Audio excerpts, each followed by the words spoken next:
Tipp today, in association with Slattery's of Pecan, your main Peugeot dealer for over 50 years in the Premier County. Slattery'sGarage.ie.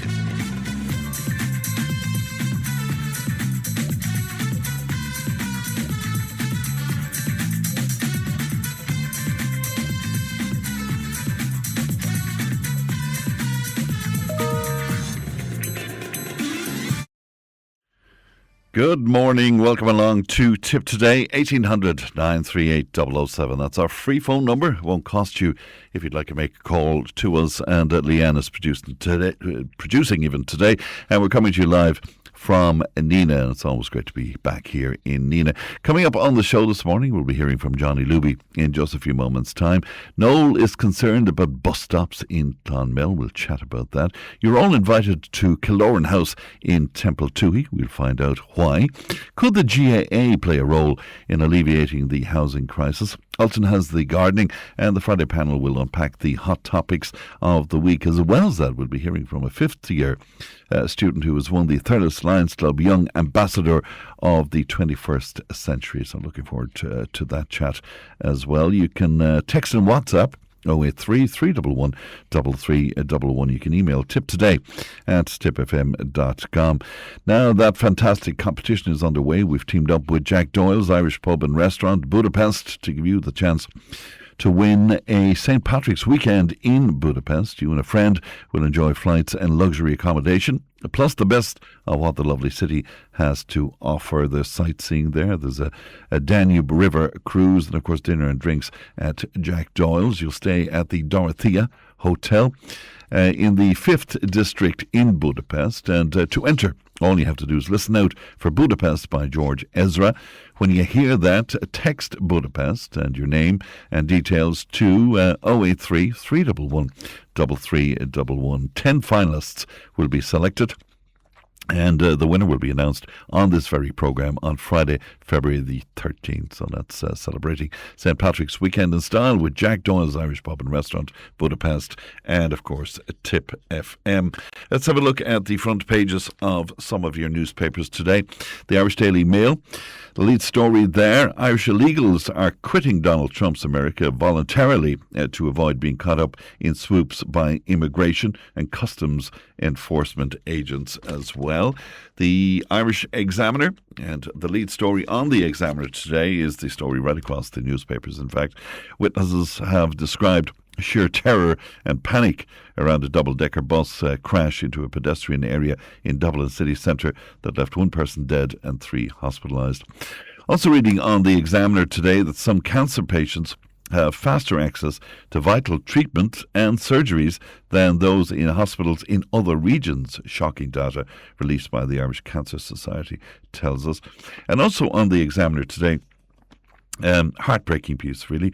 You fought so hard from your first breath of life to your last, and we, your family, will fight until our last breath to make sure no family has to endure this devastating torture that has befallen this family. Those are the words of Lily Murphy, whose daughter Vivian died of invasive group A strep infection.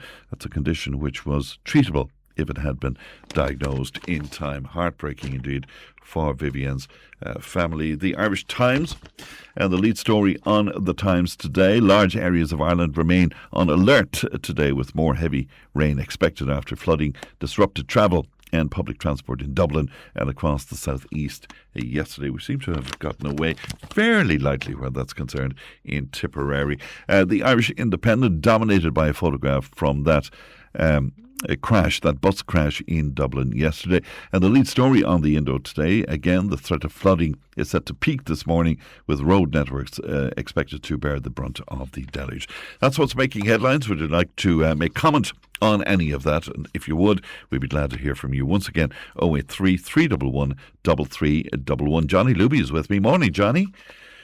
Morning, friends. Good morning to the listeners. And how are you today, Johnny? Are you feeling well after that rugby game last night? Oh, jeez, I have a bit of a cold as well, which is worse. That rugby game last night, places were packed. I don't know why it was played on a Thursday night, simply because I would think that they have the opening of the Olympics thing tonight, or the Winter Olympics or whatever else. But why the rugby match should go on a Thursday night? I mean, there was nothing but lads drinking pints of water last night because they worked today.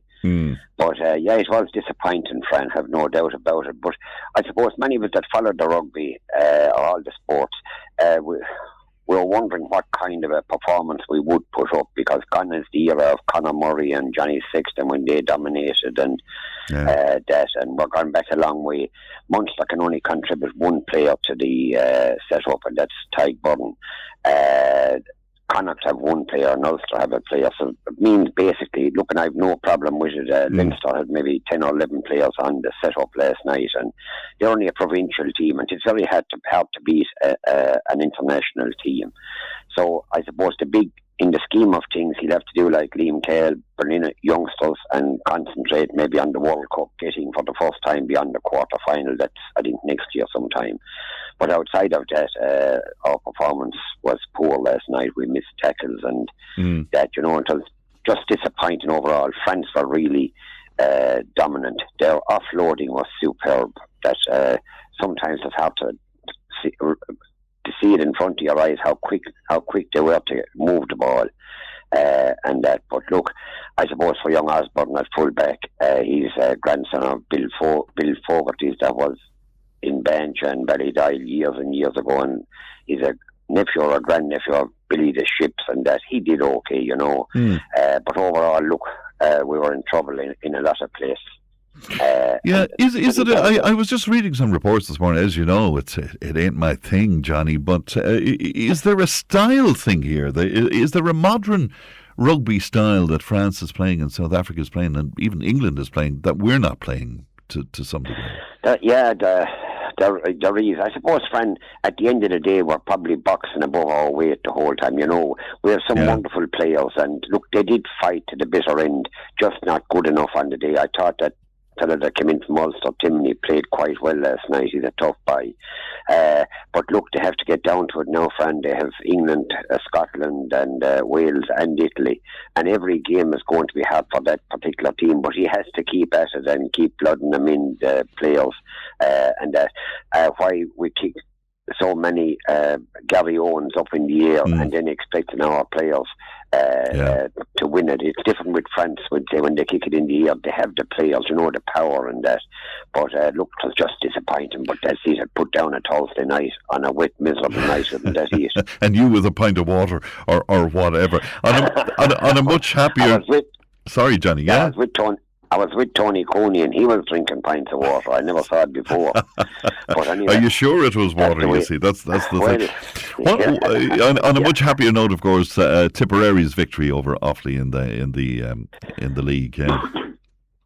That's right, Jeff. And in the second round of the league, we had been at home for the first one against Galway in Tullis, and then we were away to Offaly.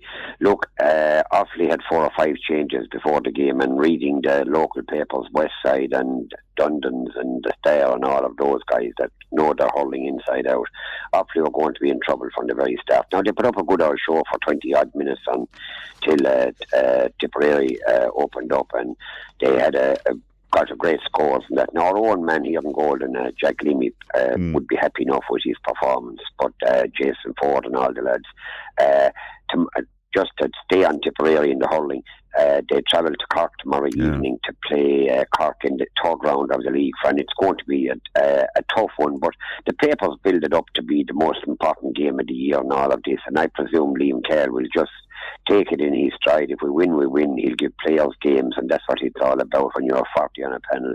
You can't have lads coming in 3 and 4 nights a week and they're not getting a game. He'll give them their games and see what's happening after that.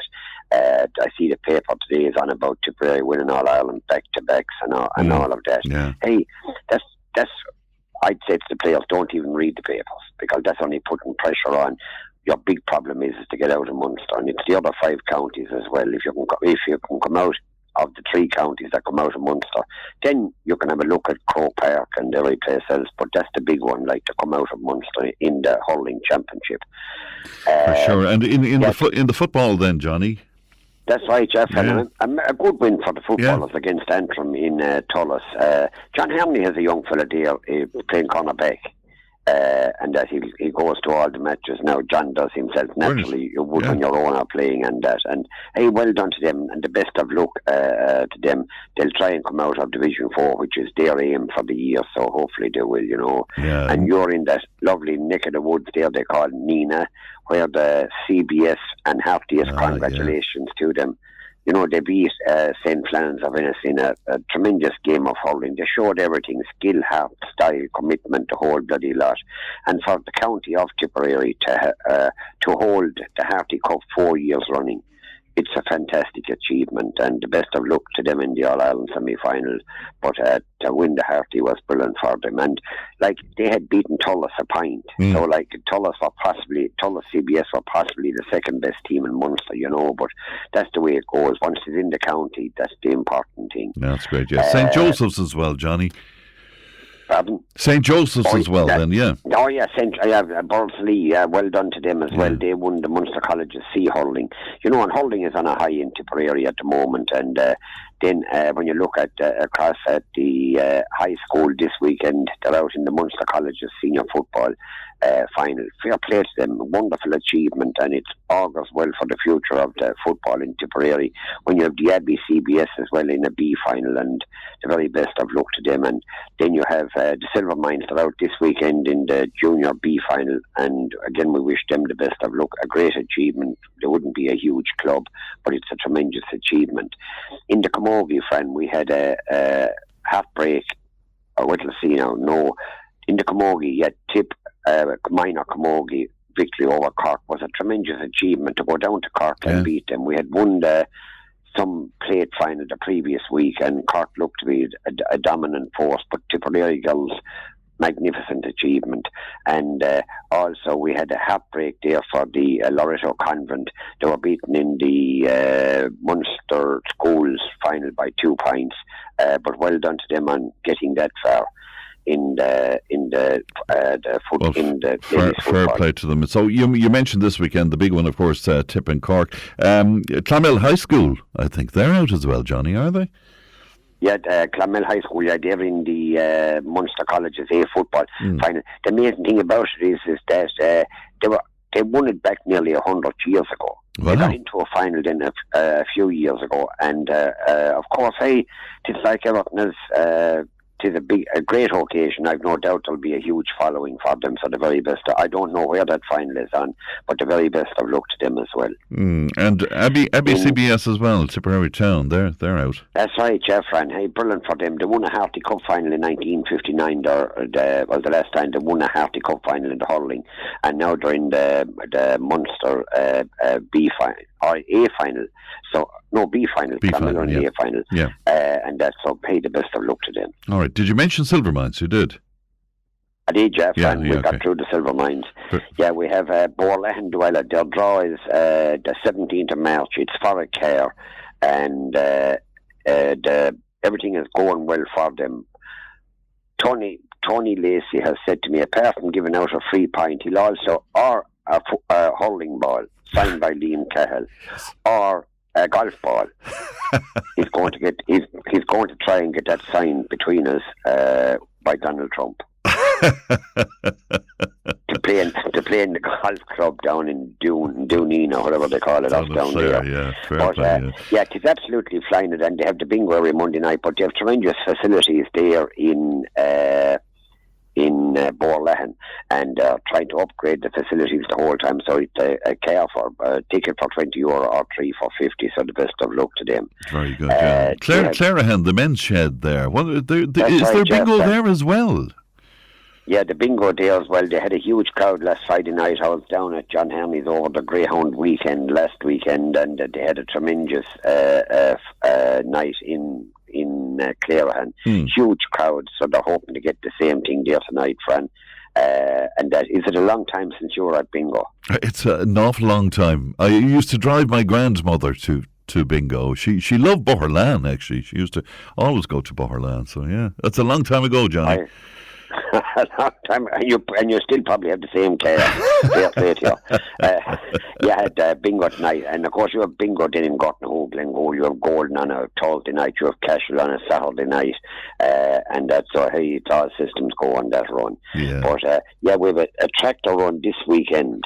It's for I was beyond in Hermes. A couple of lads thanked me for giving the Keane Mullins, a 15-year-old boy in Clonmel who has recently been diagnosed with kidney failure. As a result, he must travel to Dublin 3 times a week for dialysis.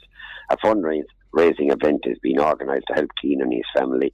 They're holding a coffee morning in St. Paul's Community Centre, Clonmel, on the 14th of February, which is Valentine's Day, from 10 to 1. In conjunction with the coffee morning, they have tickets and huge raffles and all of that, and there'll be plenty of tickets around all the areas in Clonmel starting there tomorrow, please God. So the very best of luck to them with their fundraiser.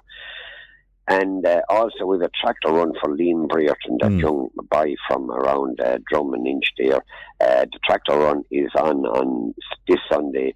It's starting in the Rag at 12 noon, and a huge raffle later in the Revel at the Rags. Very good. The Rag. The very best of luck to them as well. Yeah, have you a Cheltenham night as well? Is that in the Norbrook? That's right, Jeff. And in my old favourite there, the Norbrook Lounge. Yeah. The air code is E53 TC, Tipp and Cork, TC 66. You have the Shark Hanlon, you have Sean Flanagan, you have Dennis Hogan, who is a first cousin of Liam Brereton's. You have Tom Hogan, Charlie Swan, Ken Whelan, John Ryan, the horse trainer, Mark Fanning, he's the farm analyst, and of course yours truly is the MC. That's a great lineup, Johnny. It is, top class, but any the horse won't be able to give us a winner. That's the important thing. They're only giving their opinion. And I'm. Do you remember we agreed that we wouldn't call any? We agreed that we wouldn't call anybody hooers on the program anymore. Anyway, we have it's made of the Liam Brereton support fund, the North Tip Hospice, and the injured jockeys. So that's a great night on Thursday, the 26th of February in the Norbrook Lounge. Very good, yeah. Tell me about that dog that's missing from Dundrum, because I heard that locally as well, Johnny. That's right, Jeff. And look, anybody with a dog, I was asking Leanne, anybody that has a dog, you become very much attached to them, you know, and that I see our fella comes down to the bed about 1 o'clock in the morning. He always comes in on Catherine's side because he knows that I nearly choked him when he stops on the bed. So she lifts him up, and I looked down this morning, friend, and here he was with the 4 legs up in the air. And he said to himself, this is my, this is the life.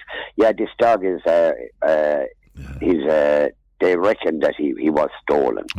It's suspected. Yeah. His name is Whiskey. He's microchipped and neutered. He's a Beagle Cross Springer, and that 18 months old.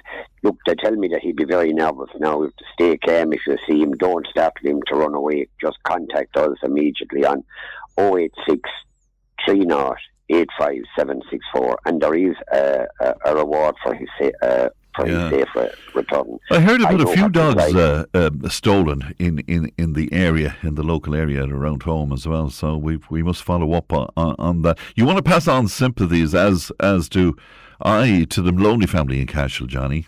That's right, Jeff. And I was in there on was it Monday evening? I think it was, or Tuesday evening. Sympathies to the Maloney family, Cashel, on the death of Timmy. A wonderful guy. Great. He died suddenly, and they were a great family in Cashel back through the years with their all the vegetables and all of that. They used to go to the milk, of course, as well. Yeah, and the milk, wonderful business family. At 2 o'clock in the morning and that, you know. But look, he was big buddies with many people.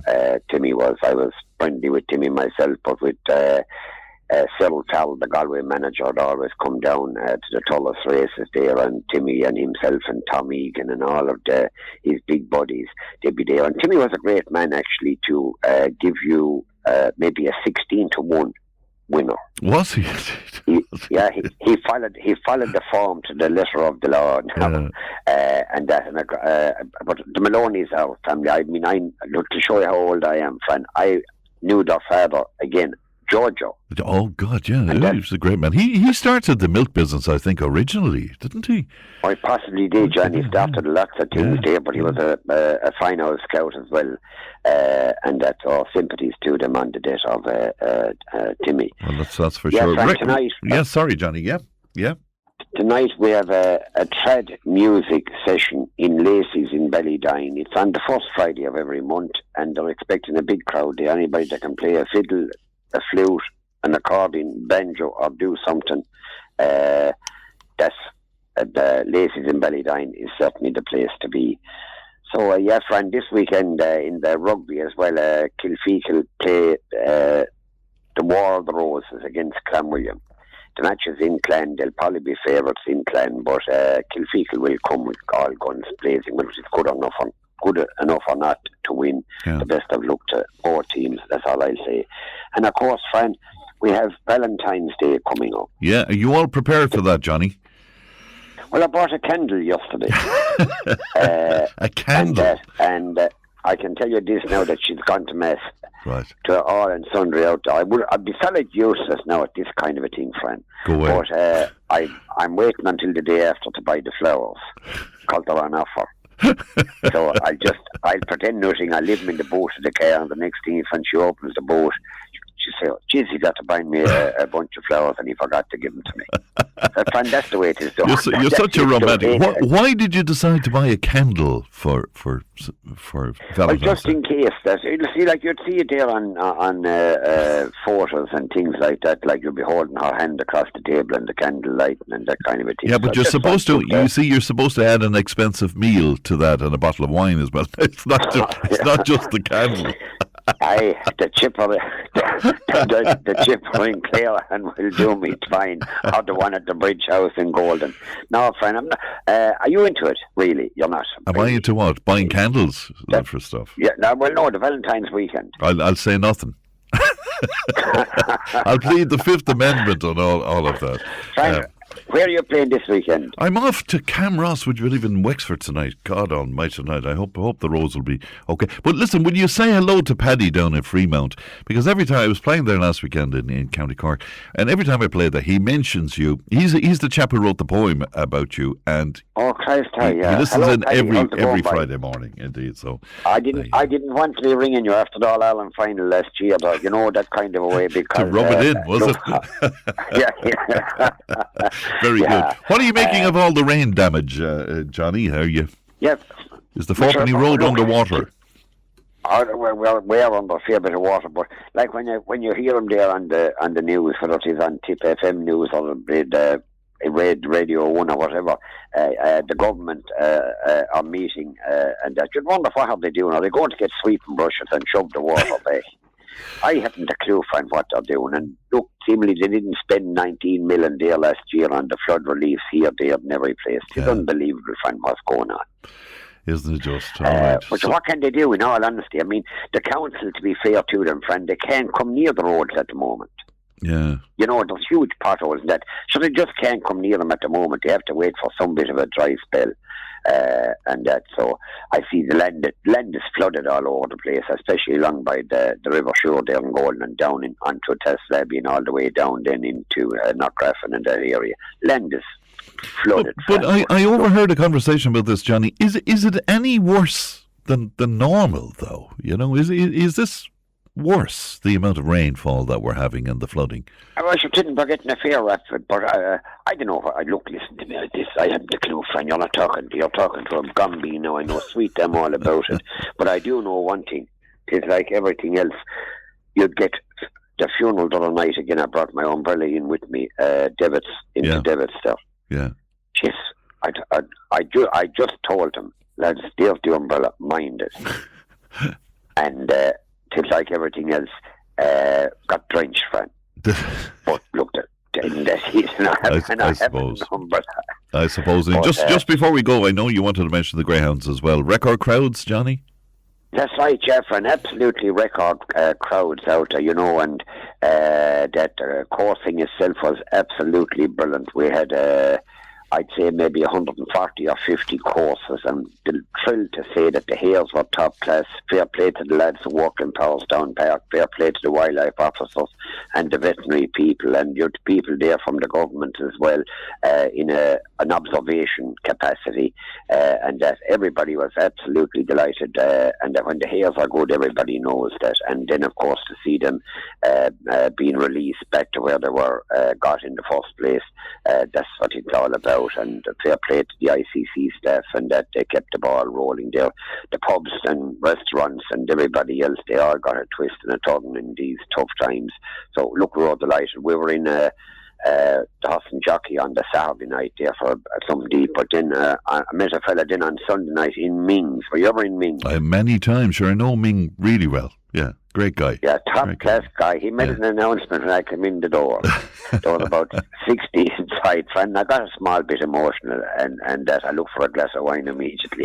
And just to act the clown, I left it off in one slug. But Ming is a great guy, and he just, I was looking at, he had about 100 things on the menu, and I looking through, there was less to order, and I just said, hey, come on, Johnny. He says, we're in a hurry. I said, right, just give me steak and chips. And that's it. So I did in a Chinese. Oh, I love it. Everything was top class. But anyhow, and the best of luck to them all. All right.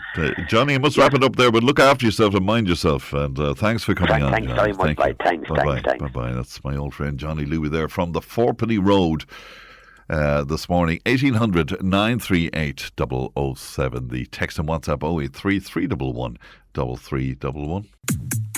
Tipp FM's Tip Today. With Slattery's Garage, Puck On. Main Peugeot dealers in the Premier County. And now stocking the full range of the luxury French car brand DS Automobiles. Book your test drive today with Slattery's Garage, Puck On. See slatterysgarage.ie. Tip Today, in association with Slattery's of Puckon, your main Peugeot dealer for over 50 years in the Premier County. slatterysgarage.ie.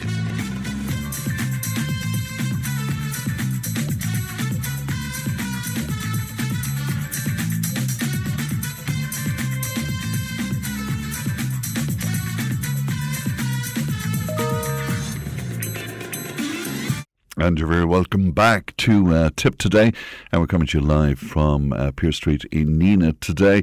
Lots of response into Johnny, as usual. One person saying any team that claims to represent Ireland but refuses to have our national anthem played should get no taxpayers' money and deserves to be beaten with a stick, as they were last night, says one of our listeners. I know there was a lot of controversy started by Mark Fitzell in Cashel on social media last night as well about the playing of the Phil Coulter song, Ireland, and all of that sort of thing. But anyway, every time there's an international rugby game, it seems to emerge again. Tell Johnny not to forget bingo and Kappa White on Friday nights as well. Thanks. I wonder, is that in from my friend Caroline?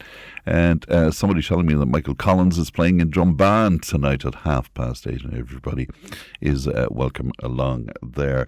Now, Caitlin Tierney is a fifth-year student in the Ursuline Secondary in Thurles. She was the recent winner of the Thurles Lions Club Young Ambassador of the 21st Century competition. Now, the aim of the scheme, which operates throughout Europe, is to recognise, encourage and support young people who are actively involved in the welfare of the community, supporting the best of the Lions ideals. And I'm delighted to say that Caitlin is with me in studio. Good morning to you, Caitlin. How are you? And nice to see you today. And as well as that, you have Mary with you as well from the Lions Club, and you're very welcome, Mary. And thanks for coming in to us today as well. Caitlin, would you begin by telling me, you're from Thurles town itself, is it? Yeah, I'm from Thurles in County Tipperary, yeah. Okay. When did you get involved in all of this kind of community work and the like? Well, it all started when I was young, I was interested in doing community involvement things. Like I was in the youth choir and I was like singing at mass, which was enjoyable. But it all properly started in 2024 when my aunt, she lived in Lisnagry in County Limerick in a place called Avista.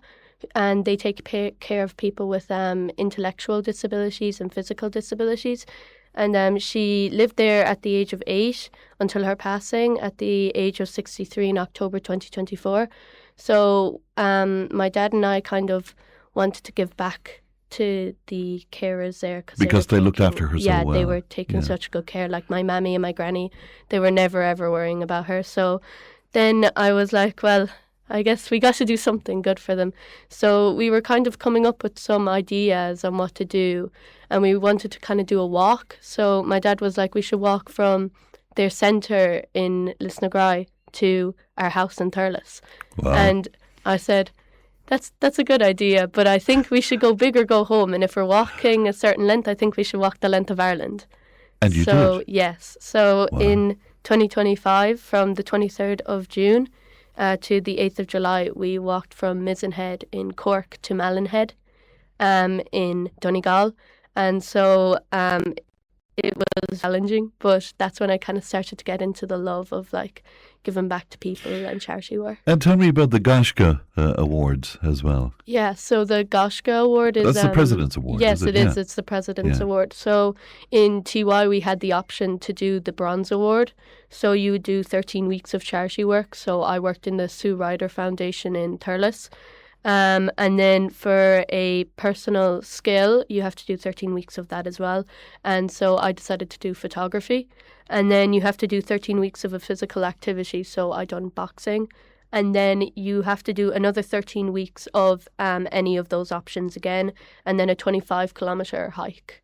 So we did that with the year, and we stayed in That's Birr. incredible. Did you win 2 Gashka Awards? Yes, so now I'm doing my silver one. All right. So I will be winning that in May. So I have to do 26 weeks of charity work. So I'm doing that with the folk group in Thurles. And then for the personal skill, again, I'm doing photography. And for my physical activity, another 26 weeks of boxing. And then we had to do a 40-kilometre hike in the Sleeve Bloom Mountains. So we were staying there for 2 nights as well. I'm exhausted even talking to you about it. Absolutely. It's fantastic. And then, what about the Lions Club then and the process of that competition? Will you just tell us the background to that as well? Yeah, so at the beginning of the year, Mary Slattery came in and just done a PowerPoint on the competition and the Lions Club views and the competition and stuff. And I just said that my views kind of lined up pretty well with it. And since doing the walk and the Goshka and the folk group and working in Pantos, I was like, I think I have a good application to put on. Yeah. So I decided then to start working on it. So I had to write a 5-ish page application of my community involvement, my hobbies and interests, and then what I would do if I won the competition. So if I won, I would get a €1,000 bursary to spend on any community kind of project that I would have. So I was kind of coming up with some ideas, and I was talking to my mum at home because it was kind of hard to, like, €1,000, like, it's kind of hard to come up with an idea to spend on that. So my mum said maybe to do like a tea evening for the elderly, like, and to kind of reduce costs, maybe call it like bring your own tea bag, so the elderly can bring their own tea bag. And whereabouts were you to do that? So we're deciding to do it in the Monastery Close, so it's a part of the Lions Club. So it'll be like a free kind of very place good for me. And you did win, of course. Yes, I did. Okay, how did you find out about that? So when I went in, I was very nervous that day. I wasn't planning on going in and fully like competition and working really hard and I won this and I won that and I'm really great. But I kind of wanted to go in just to like spread my own message and like talk about myself. So it was like an interview? Yeah, it was an interview. Yeah. So there was 3 judges there and I would talk to each of them. They all had like different kind of views on the community and were working in different parts of the community. So I was talking to them for a 20-minute interview, and they would just ask me questions about the walk or any other community involvement or any other questions that they had for me. Isn't it great? Yeah. And did the nerves subside after a while then? It just became a conversation, did it? Yeah. I was a small bit nervous going in.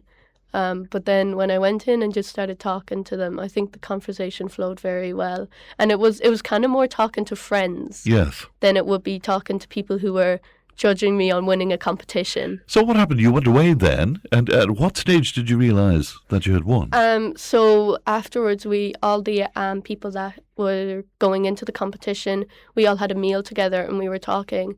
And then after that, we went to do like some speeches together. And then after that, they announced the winner that same day. And I was very shocked, actually. I felt so happy, like especially with the young people that were there. They were all amazing. So to be the winner out of all of them. Well, I think, and well deserved with all that you've done. It doesn't stop here, of course. So tell me what happens now. So I'm going to the UK finals. So I can't win this competition because they need a representative for the European finals.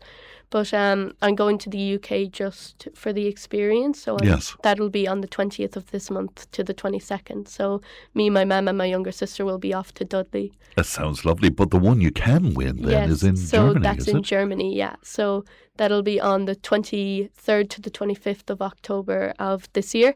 So I have to now write a bunch more application stuff out. So I'm very excited to go. Well, it sounds so exciting, and it's marvellous. As you say, Mary Slattery is Youth Development Officer for Thurles Lions Club, and she's with me. You must be very proud of her, Mary, are you? Absolutely thrilled. Yeah. And I think Caitlin, I suppose, brought it out there herself. She's a really authentic voice. Yeah. And I think when she went in, that's exactly what she didn't do was, I'm in here to win this competition. She was in there to speak from the heart. Of course, and I suppose the biggest issue, if I can call it that, with Caitlin, I work with another member of the Lions Club, William McDonough, and our biggest thing is trying to draw out all the amazing things that she's done, because she's very, very humble about what she has achieved. And sometimes she just, when we're travelling from one thing to the next, Caitlin drops another little gem. And we say, this is the first time we've heard that. You need to get that out there. So it's just her lovely authenticity. Isn't it, Barbara? She's so eloquent as well when she's chatting under pressure, which is so important as well. Yeah. For the future of the Lions Club, I guess, this is the future of the Lions Club. Well, this is what we're all about. I mean, I taught in the Ursuline for many, many years, so my background is in education. So when I retired, I joined the Lions Club, and I wanted to get involved, obviously, in the youth part of it, because I have the connection still, obviously, with the schools. So that's why we decided we would go into the schools, we would tell them about the Lions work and about the competition. And so 4 schools in Thurles is our target market, so to speak, and it's only our second year with the competition. So we are over the moon to have Caitlin representing us. It's great, because, of course, there's a very difficult side to being part of the Lions Club, which is where we are today, I guess, because some families were never in as poor a position as they are now with cost of living and all of that. That's reflected in your work, I guess. 100%. We serve is our motto, and it's about people just looking at what are the needs of a community and as best as we can to serve those needs. And what we need, of course, is to expand our ranks with younger people, needless to mention.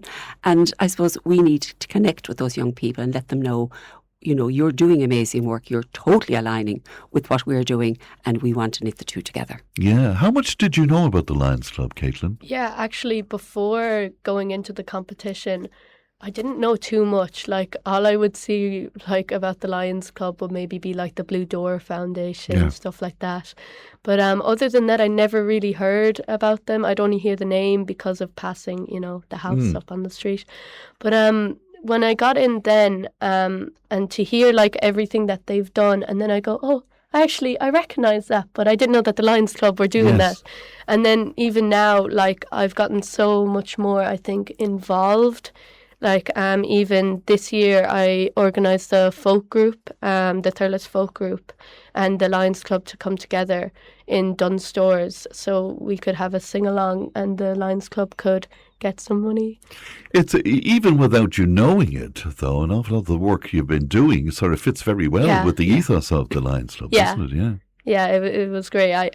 When Mary was doing the PowerPoint, I was like, wow, I actually really do want to get involved with the Lions Club, and there's just such a good committee. And Mary, you being Youth Development Officer, I mean, young people get a bad rap an awful lot of time, and I have to say on this programme, they get a fair rap every so often. But I mean, are you finding the best of them, Young Mary? people are amazing. Yeah. I was transition year coordinator for many years when I was teaching, and I knew firsthand from my 14 years in that role the amazing work that young people do. Yeah. And that's why I really, really wanted to get engaged with it, because I know that young people get bad press, but let's face it, all the bad things in the world get the front pages. Yeah, and sometimes of course. there's great things still going on in the world despite all we're hearing every day, but we don't hear that.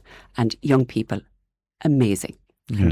And this is a great opportunity for us to link with that and to let them continue the good work. Have you thought about career, Caitlin, and what you might do in college? Or Yeah, so this year, like I'm in fifth year now, so this year is kind of the big year of thinking of what I want to do when I'm older. And I kind of come to the realisation this year that I want to join the Guards. So yeah, I heard like a lot about the Guards before, and I was like, it is kind of an interesting workplace to be in. But then after kind of like this year especially, I just heard a lot more. And I think like the job is so good, like working in the community and like helping people out. tough work, though, Caitlin. Yeah. Yeah, and I love like the physical aspect of like, you know, you have to train a lot to be in the Guards, but I think I like keeping myself fit and like healthy and stuff like that. So. And there, dare I say it, but I would imagine the idea of community policing would be ideal for you with the kind of work that you're doing. You know? Yeah, I just love working with people, and like I think even if there was any like tough situations, I think I could like help people out. Yeah, I think you could too somehow. Your family must be very proud of you, are they? Yeah, all my family are actually listening at home, like my mammy at home and my two grannies are listening. Yeah, they're delighted. Fantastic. Well, I hope you'll stay in contact with us, because we'd love to know how you get on in the UK and in Germany as well. If people can help out the Lions Club, you're always looking for help, and rightly so, Mary. Yes. I mean, how can they do so best? Well, I suppose one of the things we were doing was literally saying, there's such a wide variety of activities we're involved in, like the housing trust, like the fundraising at Christmas time, like the bag packing. There are just so many different activities. So it's to get our message out there, Fran, actually, and say to people, we would love you to come on board and help us. Like last week, we did a bog walk in Clonmel. This has been going on now for, I think it's our third or fourth year. And we give something locally to an organisation in Clonmel, and some funding goes back into the Lions Club for future use. And I suppose one thing that is important to point out about the Lions Club is that any money we collect goes directly to where it's supposed to go. And that's very important for people to know, isn't it? Yeah.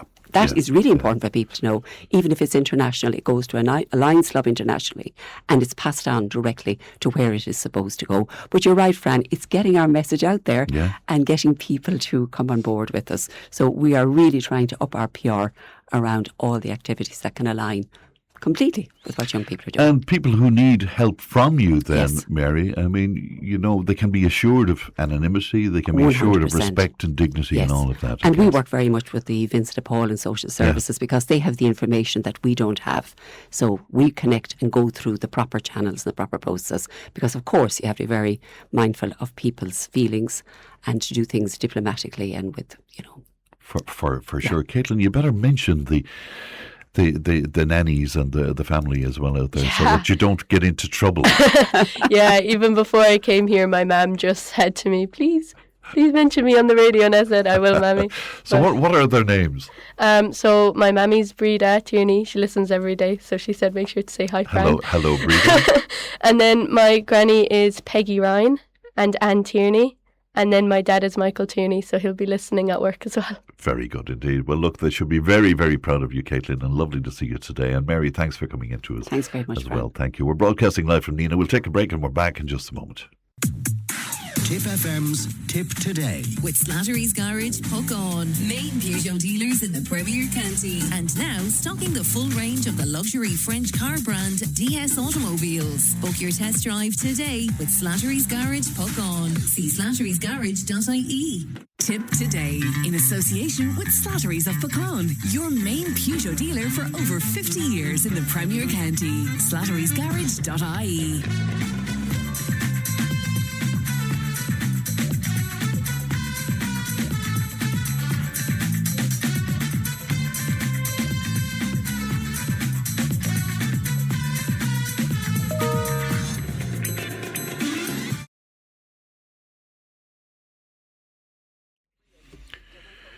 Welcome back to Tip Today, broadcasting from Nina, from Pearse Street in Nina. Leanne is with me. Morning, Leanne. Good morning, Fran. You're becoming queen of the archive at the moment, and I know you've been delving in once again, but it's kind of a scary one this time, is it? Yeah, there's a whole database online for recorded paranormal activity in Tipperary.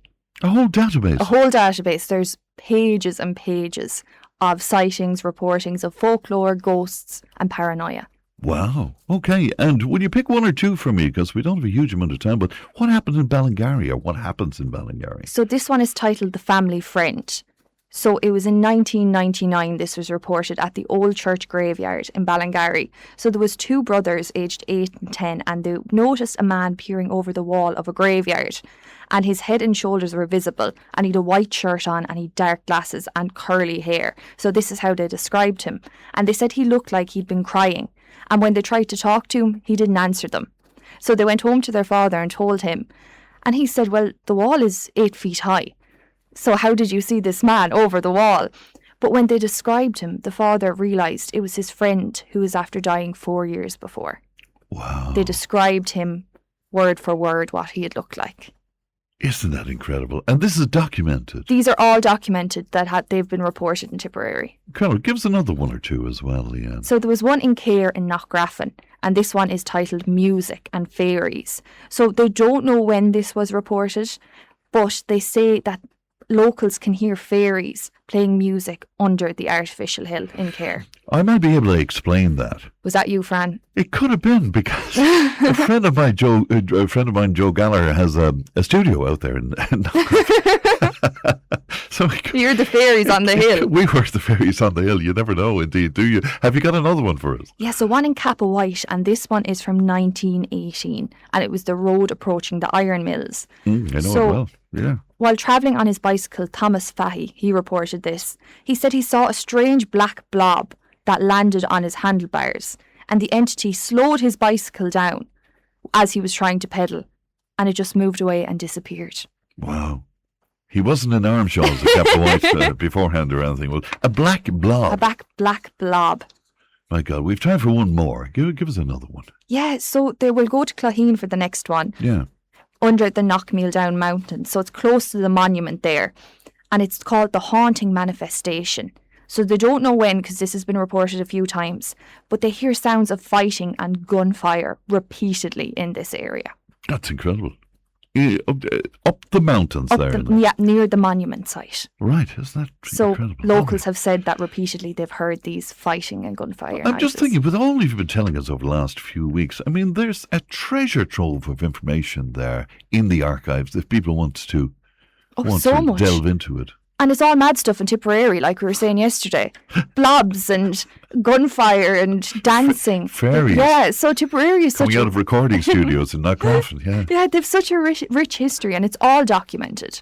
All of these are first-hand narrations. You would like people to share, though, with us, wouldn't you? Oh, absolutely. Okay. We want to know your tales you've heard of your area, experiences, or experiences you've had yourself. Tales of the unexpected. Yeah, like when Joe Noble's radio went off and you nearly had a heart attack. Oh, that was the scariest time. The colour just drained from your face. Because I'm really, really frightened of this kind of thing. Oh, that was brilliant. Yeah. And all caught on tape, the radio just turning on in the background. I know, and then she told us about the figure in the hall, the shadowy the figure that walks up and down her hall, yeah. But I had a great story many, many years ago from Mick of the Hill, who sadly passed away. He lived to a great age, over 100. And Sean Mannion organised an interview with us, and he told me some fantastic ghost stories. I mean, really scary stuff altogether, that he swore was absolutely true, know. So we want people to share with us. We want, because I remember the last time we touched on something paranormal, John O'Donovan told us about the figure trying to pull him by the leg. Oh, God, yeah. There were so many terrifying ones, modern day ones. So we want to hear if you have any. All right, share with us, please. 1800 938 007. I know there's a number here for the studio if people want to call here direct to you this morning. It's 067 32 222. Did I get that right? You did get that right, 32 222, if you know what I mean. All right, thanks, Leanne. News and information's coming up. Tipp FM's Tip Today. With Slattery's Garage, Puck On. Main Peugeot dealers in the Premier County. And now stocking the full range of the luxury French car brand DS Automobiles. Book your test drive today with Slattery's Garage, Puck On. See slatterysgarage.ie. Tip Today, in association with Slattery's of Puckon, your main Peugeot dealer for over 50 years in the Premier County. slatterysgarage.ie.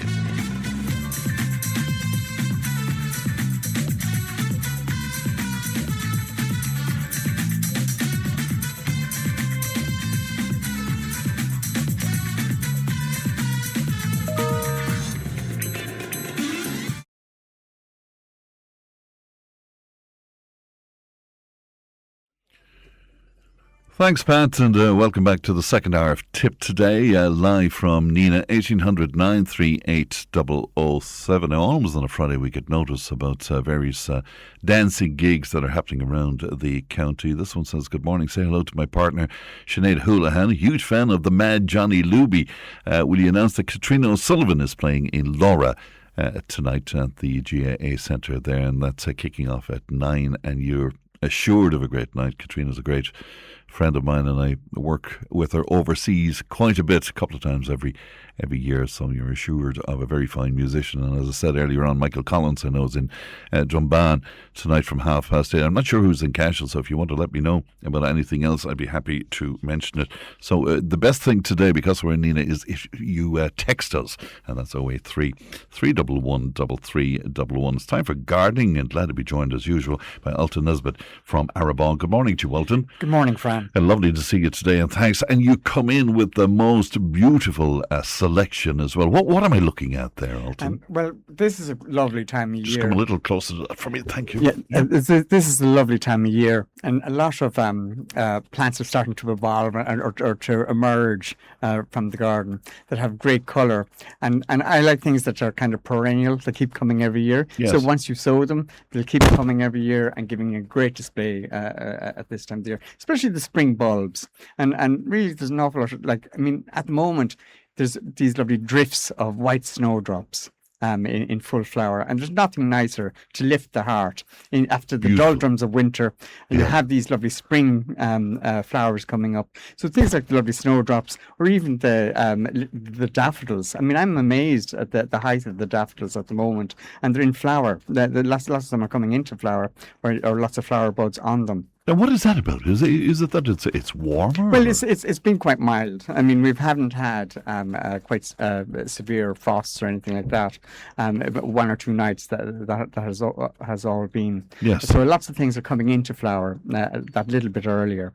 But still, it's no harm. It's lovely to see them coming up, and they give a great display. So things like I have here. This is lovely, multi-headed tete-a-tete daffodil, and I love the daffodils.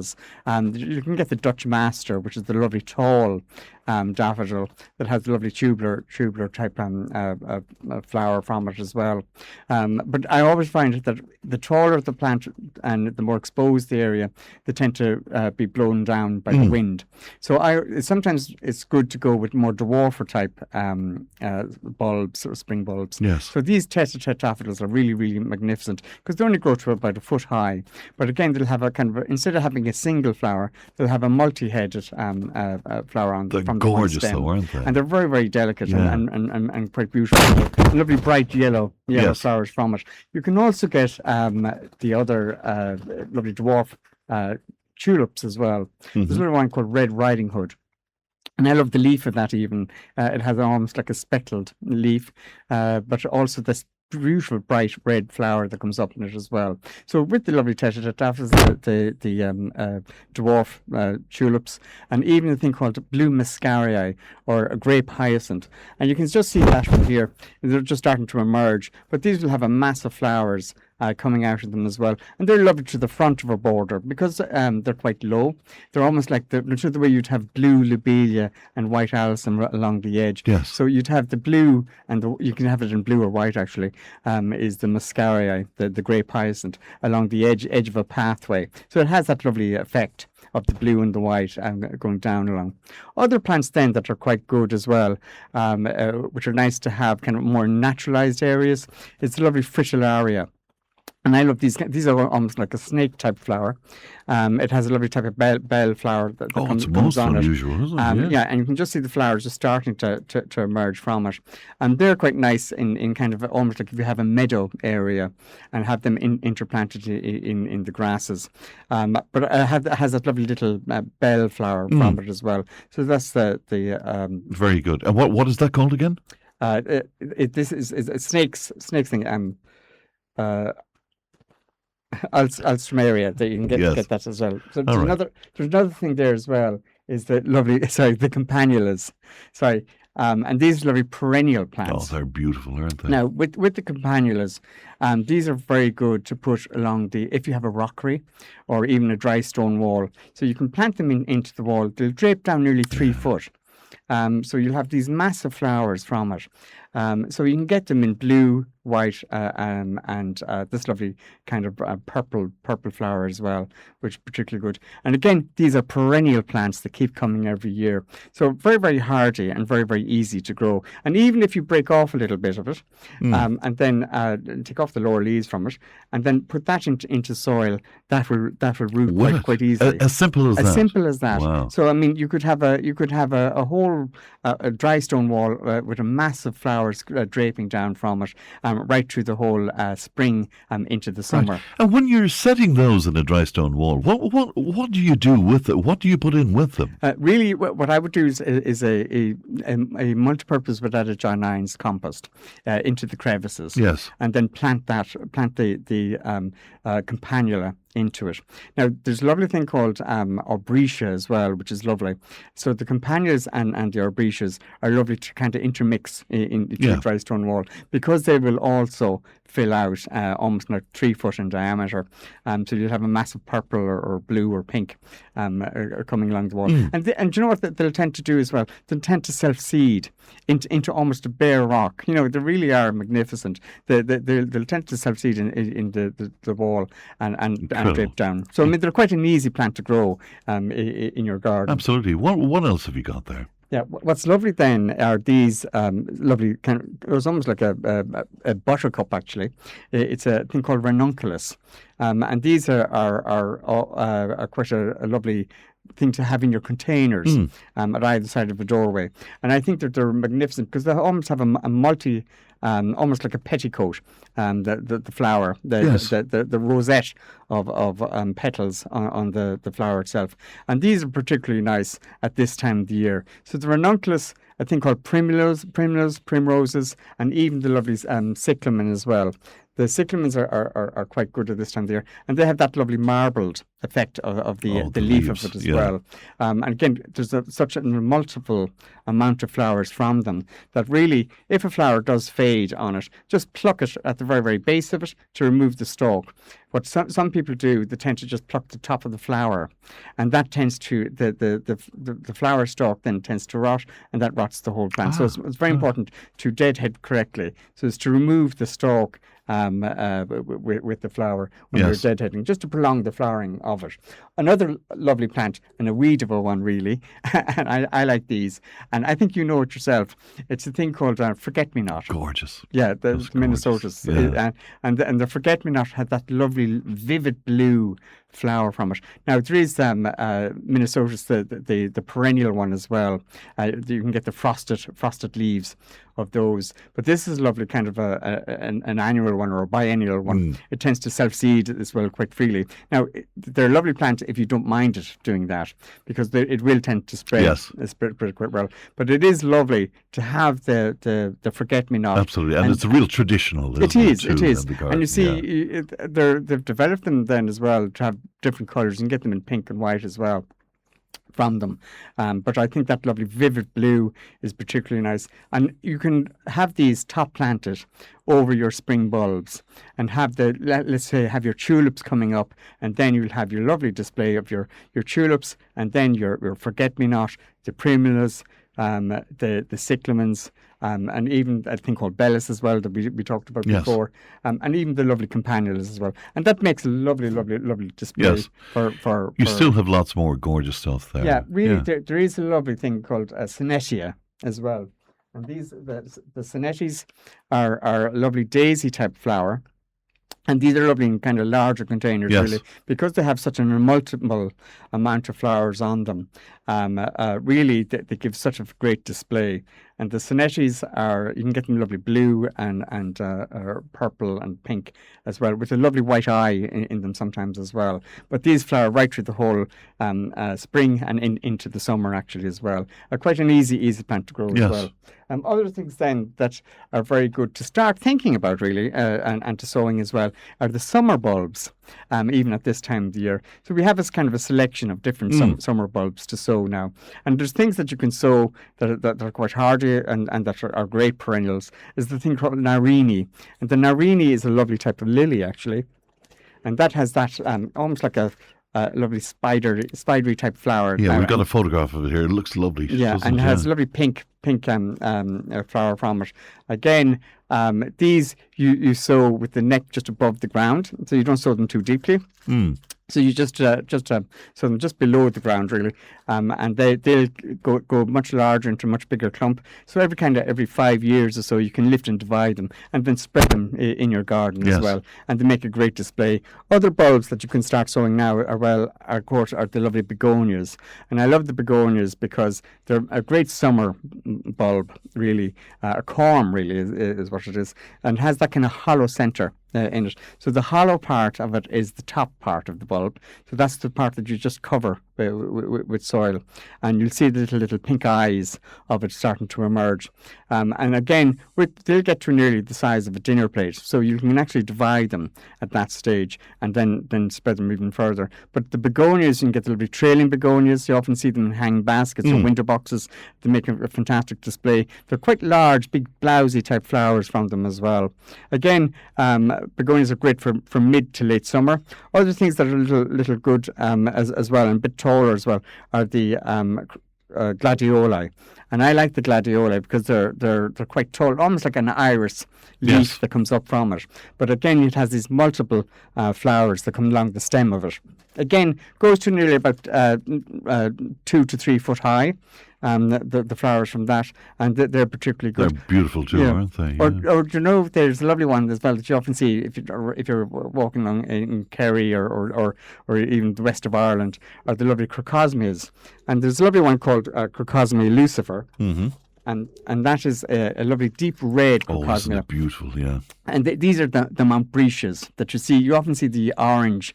You can get a lovely bright orange. You can see growing wild in along the coast of Ireland. And they grow quite easily. And once you plant these, they'll keep coming in a mass of flowers from them. Lovely, even the leaf of it is particularly nice, almost like the flaggings of an iris. But again, you have that lovely bright red flower that comes out of it. So this one's called Lucifer. You can get it the lovely gold colour, and then there's the orange as well. Yeah. Again, you can see just a small amount of bulbs in it. There are 10 bulbs in that. So you can divide that. Put 5 bulbs together. I always recommend putting 5 bulbs together to have a good display. So you get 2 lovely clumps from that. That's great. You want to pick one more for me before we go to a couple of questions we have for you as well? Have you? This plant here, lily of the valley. Yeah. And everybody loves the lily of the valley. Again, traditional, isn't it? Yeah. It's almost like a snowdrop. Yeah. But it has this lovely scent off it as well. And there's other plants that have the great scent as well, of course, like the hyacinths and things like that as well. But the lily of the valley is particularly nice. Very delicate, lovely white flower that comes out in it. Lovely along the edge of a path. Because it almost has these rhizomes that will run along the ground. So it's good to have a pathway so that it can't escape. So it'll just run right along the path, along the edge of the concrete. So it keeps it nice and compact. And then you just have this lovely row of lovely white flowers during the kind of late spring, early summer, with a massive scent off it as well. So that is Lily of the Valley, which is particularly lovely good. Ideas there. Somebody wondering if it's too early to sow new potatoes in a polytunnel. No, it's a great time to do it. Now, there's lovely varieties that you can sow. And I would always tend to do it kind of a layered container. So put your 5 seed potatoes just about a foot of soil at the base of the container, and then put five seed potatoes into it, and then do another layer over that, and do another 5 on it as well, so that you get a good crop from it. There's good varieties, Home Guard, Sharps Express, or Duke of York. They're always good first earlies that you can sow now. Very good indeed. Somebody wondering what would be the best thing to do with Leylandii trees that were cut back 2 years ago and are brown in large patches in between the new green shoots. Will these areas recover, or are they completely dead now? That comes in from Michael, who loves the slot. Yeah, really, with leylands, they're quite a vigorous thing that will bounce back. Now, the problem with the large areas of brown, as long as you have side branches there that are green, that are going to resprout, they will cover across those patchy areas. Again, with leylands, you cannot cut beyond the growth. It's not going to resprout. Yes. So only cut to where there is growth on it. So it's very important to encourage that new growth on. Any dieback that's on the leyland, do remove it. You want as much air and light to get into the centre of the leyland hedge to make it to resprout as quickly as possible. But by doing that, sometimes you really get an awful lot of briars that tend to grow as well. So keep an eye out for that as well. So keep the briars at bay. You can use a thing called SPK, brushwood killer, on those, just to keep it nice and tidy. You can feed, if it's a young hedge, is feed it with the thing called poultry manure at the very base of the hedge. That will just encourage good growth from it. But leylands are quite a vigorous thing and quite a hardy hedge. My tulips are blooming, but the petals are browning quickly. What can I do to keep them fresh longer? Is that because they're blooming early? Is that part of it? Well, tulips shouldn't be. They shouldn't really be up yet. Yeah. Now you can get forced tulips. Is that what this is you're talking about? I'd say it's a cut flower that she has, kind of a bouquet. What you can do is add in carbon, just a carbon into the water, a carbon type thing into the water. That keeps it fresh, and it will prolong the flowering on it. And then cut the stems again, so that the water is kept fresh going up the stem. Sometimes if you leave it too long, the water the base of the stem tends to rot a little bit. So cut it again to allow the water to go up a lot better. Right. It's been very wet. Has that damaged gardening? Well, with a lot of the waterlogging, and you'll find that a lot of the lawns would tend to get very bleached looking and very yellow in colour, and even in where if you have had water lodging, if you get these very large yellow patches or even brown patches in the lawn. So it's a good idea in those kind of areas where the waters tend to lodge, that there's probably some iron pan there that the water can't drain quick enough, really. Yes. So it's to go with a digging fork, actually, and just to spike those areas and brush in a thing called silica sand. This is a lovely fine sand that will allow the water to drain through the iron pan that's there, and to aerate the soil as well, so that the grass will thicken up a lot better. Again, this is a great time of year is to start feeding the lawns, and I would always use a thing called it's a weed feed and muscular. It's a Hygeia feed.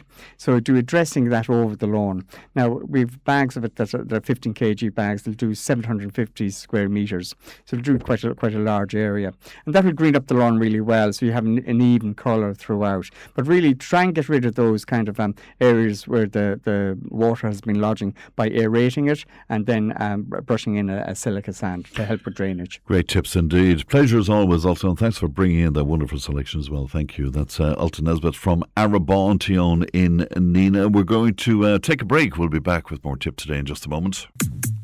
Tipp FM's Tip Today. With Slattery's Garage, Hook On. Main Peugeot dealers in the Premier County. And now stocking the full range of the luxury French car brand DS Automobiles. Book your test drive today with Slattery's Garage, Hook On. See slatterysgarage.ie. Tip Today in association with Slattery's of Puckon, your main Peugeot dealer for over 50 years in the Premier County. slatterysgarage.ie.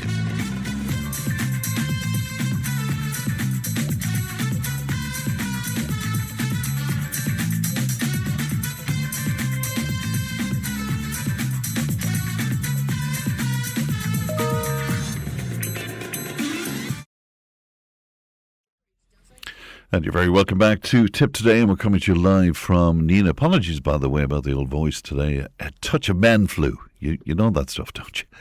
Our free phone number is 1800 938 007. Now, tomorrow, Vitruvian Lime are inviting the public to Killoran House in Templetouhy to explore historic manufacturing methods and the production of traditional lime mortar. And I'm delighted to be joined in the studio now by the founder of Vitruvian Lime and also Cal-X Restoration. Damien Condon is with me. Good morning to you, Damien. How are you doing? Very nice to meet you. Well, lovely to meet you too, and thank you so much for coming into us. And I'm really intrigued with what it is that you're doing. Vitruvian Lime, would you just tell me what is behind that? Vitruvian Lime. So, back in 2010, we started mixing lime mortars a unique way, in a way that other people didn't mix it and that, and we made it in layers of lime and sand, and we dry slaked and made it the way they did back in the old days. And is this because you wanted to use this method for the restoration of old houses? Old houses, yeah. Is that what this is all about? This is what this is all about, yeah. So a dry house is a warm house. Yeah. So it's an appropriate mortar for buildings, and it's what was on the walls back in the day. And it wasn't tradespeople or craftspeople that done all these render jobs and built these vernacular buildings. It was the local community. Right. And I suppose what you see dotted across the Irish landscape today are lime kilns. They're called flare kilns. Yeah. And they burned limestone in them kilns. It was predominantly used for agriculture, but also to build our vernacular buildings. And they would have burned them kilns using wood ash, wood, coke or coal. Sometimes even furs were used, maybe through economic downturn and things like that, and that's how the lime was produced. And then they mixed that with aggregates and made mortar, and that's what we are doing today. How does it compare with the methods of building that we're using now, Damien? There's absolutely no comparison. Our limes, the traditional lime mortars are more breathable. They allow moisture transit through the mortar, which when the sun comes out, it'll evaporate out immediately, keeping the walls warm and dry. That's a good. Yeah. Should we be using this on modern houses? Yes, everyone. Yeah, it should, because it has the ingredients to accommodate all scenarios on a building. And why are we not using it? The knowledge was lost down through time. So when cements were invented, it was this wonderful product that required no aftercare or anything like that. And the problem is the modern materials are too rigid. Old buildings want to move and bend and twist, and the rigid modern materials won't do that. They'll just split, allowing moisture in the cracks. And that moisture is trapped in the walls for all time, leaving a saturated wall, and therefore you have a cold, damp house. Isn't this absolutely incredible? Is this largely, in your case, is this largely then about restoration? Because we're hearing so much about restoration of old buildings. And retrofitting and restoration and conservation. There's a difference between all of them. And it's so simple. We're as a part of the Lime Revival, my job is to share knowledge and bring back the old materials that worked best. They're most compatible with these buildings, and the knowledge was simply lost down through time. It's incredible. And does this fit in with all of the fresh thinking around what a home should be, and how we? Yeah. So energy saving and all of that. Does it all fit in with that? It does, and it needs to. That's why we need to have these open days, so we can share knowledge. We're doing live demonstrations. We're burning lime. So tomorrow, or Saturday, which is tomorrow, I'll be taking limestone from the ground, and I'll burn it, and I'll make a mortar, and I'll paint a wall with it. Right. So people will see you actually working with this. Yes, right. And, right from scratch. Right from scratch. I'll take the stones out of the ground, and I'll burn them, and I'll make a mortar, and I'll paint a wall. It's incredible. Yeah. Tell me about your own background. I mean, were you originally a plasterer? Yes, so I'm plastering for 30 38 years now. And I started off my apprenticeship many years ago with my father, Michael Condon, and my uncle, Eddie Condon, and James Walsh of Killoran House, Jimmy Walsh. And that time we had to give 5 years on a mixer before we were allowed to touch any tool. That was your apprenticeship. That was my hard physical work. Hard physical work. And so then back in 28, I went to Western College in Sussex, where I was awarded a PDD in the conservation and repair of historic buildings.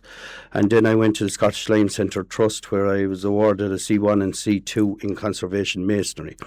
And then I was always interested in old buildings and the old mortars, because I did do a lot of damage in my time hacking them off, which I shouldn't have been doing, but I was always looking to replace them with modern day plaster. Yeah. And I knew it wasn't right, that what we were doing, taking off all these mortars that were working perfectly well. If you walk down the countryside today in any road, every kilometre or 2 kilometres, there is a cottage thrown in the ditch with half a roof or no roof. If you go into that cottage, the lime renders and bedding mortars are still on them walls, working perfect with no roof, and there mightn't have been a roof there for like 80, 100 years. So we have a lot to learn from We have a lot to learn, and I suppose the problems today is, the first problem is builders want Irish lime, but it's not on the shelf.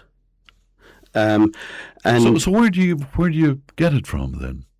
Well, that's it. We're starting to produce it now. Right. You have to produce this yourself. We're producing this ourselves in Killoran, right. And we can provide it nationwide, across the country. Right, and so that's what you're trying to develop, and yes, yeah. we're in the middle of developing that. Right. Yeah. Isn't it incredible? And tell me about some. I mean, we probably know you best from RTE1 with that restoration project that was in Bursalee. Yes, that's a while back now. We've been on the Great House Revival, and It was great, and it's through them programs that people are learning. People do want to use this product, but it's not available, and they don't know much about it. That's why we run courses at Killoran House also. We run loads of courses during the year with the National Built Heritage Services and the Buildings Limes Forum Ireland, which I am a member of the board. And it's all about sharing knowledge and skills, and showing that homeowners themselves are capable of doing the works themselves if they wish. Okay, and you'll supply all of the... And it needn't be as expensive as it is today. Right, yeah. And, you mentioned your own apprenticeship, which was 5 years of hard work before you were allowed, as you say, even get to the nitty-gritty of what you wanted to do. What about apprenticeships nowadays? Yes, so I have 2 apprentices, and there's a few difficulties there at the minute in accommodation-wise. So the apprentices that I have were waiting for accommodation. It just wasn't available when they had to go and do their theory. In Kerry and other places, yeah. So there's a bit of a problem there. So they came back working with me until the accommodation became available. But when their apprenticeship should be over in 4 years, it's actually stretching to 5 and 6 now because of these housing issues. Isn't that just incredible? So the whole business of housing is affecting everything right across the board, indeed. And speaking of which, just from your point of view, when you look at the issues around housing in this country, David, what goes through your mind? The first thing that goes through my mind is the expense, the enormous expense that young couples have to fork out in terms of insulating systems and stuff to keep your house warm, and it's driven by the government, and you have to reach a certain BER rating, which interferes with. That's what kind of stops them from doing up a traditional Irish building, a vernacular building. And do you not believe in that whole BER rating thing? No. Do you not? Absolutely not. No. I'll go back to saying a dry house is a warm house. So when you often hear your grandmother or somebody saying, "Oh God," or somebody saying you couldn't live in that cottage, it's damp and cold. The reason it's damp and cold is because it's damp. The fabric of the wall is wet. So if we had the right materials on them walls, like they did back in the day, them houses were warm. There is absolutely no need for 200 mil layers of insulation on small traditional Irish cottages with like 2 rooms. So it's nonsense as far as you're concerned. Yes. If we reverted back to the traditional methods that you're referring to, that's incredible. Is anybody listening to you about this? Yeah, the lime revival is taking huge leaps, and we're gaining huge ground, not only in Ireland but across in Europe as well. So we run courses. I've been asked to Copenhagen in Denmark for the National Gallery. We ran 5-day workshops there. We're also liaising with the BLF in the UK. We do talks and demonstrations in the University of Bangor, University of Brighton, and Newcastle. We've been in the north of Greece, and all the European countries are on the one level in terms of the lime revival, and it's making huge progress. When you look at modern day houses, I mean, you're paying anything in this county alone. You're paying anything from $250,000 up to 500,000-600,000 for houses. When you look at those houses, again from your point of view, what do you make of them? For starters, a house. That's madness. A house shouldn't cost that. Everyone has a basic right to have a home and a house, and they shouldn't be paying the rest of their life to buy that house, and then doubly pay to have that house restored, and that's what's killing it all. It's gone beyond people's reach to have a house. Yeah. And there's no need for it. I mean, like, there's beautiful buildings all over Ireland in the ditches that can be easily restored. That could be restored. Yeah. Yeah. So and the idea sometimes. But people's expectations need to change as well, like, because. Yeah, talk to me about that. Yeah. People's expectations need to change. Why? Because we all want mansions. Well, no, they all want these change in air systems going through the house, and the top of the range insulating systems, which in itself costs as much as the house itself to install all these systems, like. Yeah, but you're pushed into having them. Yes, that's the problem. You're pushed to reach these BER ratings, and that shouldn't be the case. If that wasn't there, people would have more interest in doing up the little vernacular buildings that's stretched all over our country. Right. And if you listen, you remember your grandmother saying years ago, if you're cold, put on your jumper. Yes. You know, I mean, like, you don't need these digital. Heats and warms systems and all of that. Yeah, so like, if you do want a modern system, very well, go and get it. But they're not for old traditional buildings. All right. And if somebody out there listening, I'm sure many people out there listening to us today who would like their own home, you're saying look at that as an option, reviving an old building. Reviving an old building, yeah. Right, because the skills are out there with people like yourself and your company. Yeah, but there's also loads of workshops, like there's loads of teaching going on, like through the Buildings Limes Forum Ireland and the National Built Heritage Services, and lots of bodies across Ireland. And if they attended these courses, they'd be able to do most of the work themselves. Now, or at the very least, when they have contractors in, they'll know what's going on. They'll be armed with knowledge. Which is very important, isn't it? Yeah, indeed. Now, you don't want hundreds of people, I know, turning up tomorrow. The event is ideally suited to what? Architects, builders, engineers? Everyone really, mostly homeowners. Homeowners. Okay. Homeowners, yes, that are interested in doing up old buildings. They're the ones. The courses we run in Killoran have 3 categories. They're homeowners, practitioners like myself, and professionals. Yeah. And they're the 3 different types of courses we run.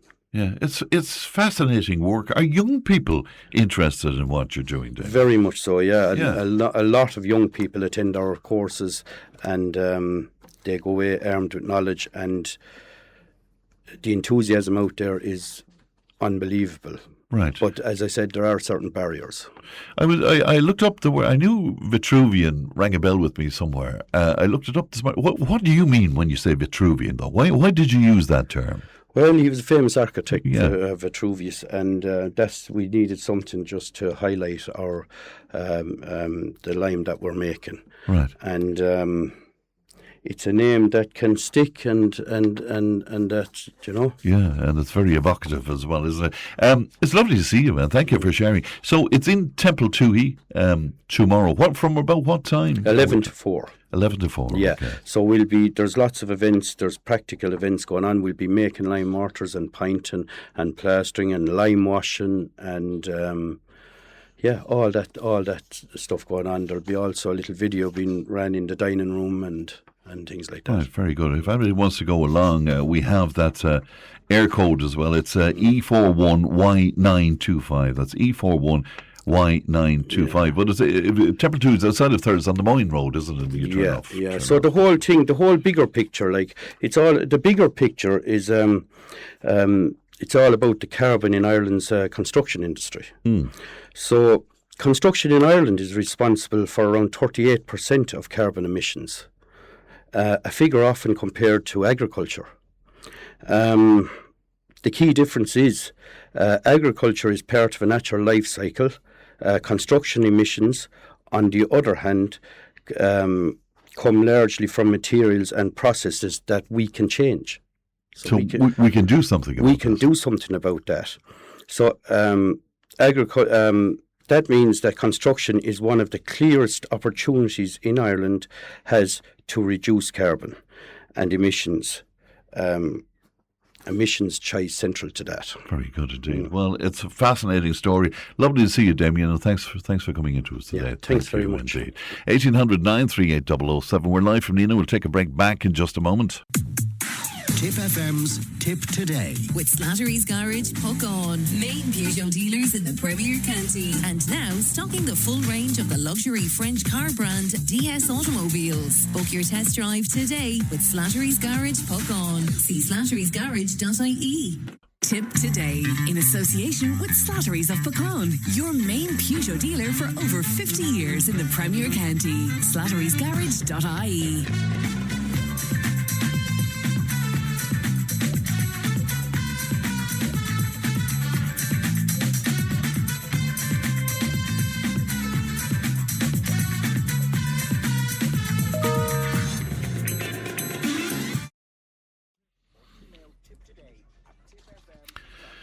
And welcome back to Nina. Now, one of our listeners is calling on the authorities to look at the bus stop situation around Queen Street in Clonmel. Noel joins me now. Good morning to you, Noel. Good morning, Fran, and thanks very much for having me. You're very welcome. Lovely to talk to you as always. You've been living in Ardfinnan for quite a while, and you regularly travel to Clonmel by bus. Is that the case, Noel? Yes, I do indeed. And it's only recently the buses, which is 245. Now, not every driver will actually stop in Queen Street. Now, and they won't pick us up in Queen Street. They want us to walk up onto the Western Road to get the bus. Now, just for people outside, you're talking about up towards the hospital then, Up near the hospital, yeah. They want us to stand there in pouring rain. And where there's a bus shelter in Queen Street where we can stand underneath it and get the bus there, friend. And why is this the case, Noel? I don't know. Every other bus around you, the 355, the 355, the 55, the CL1, the CL2, CL9 will pick us up there on Queen Street, no problem.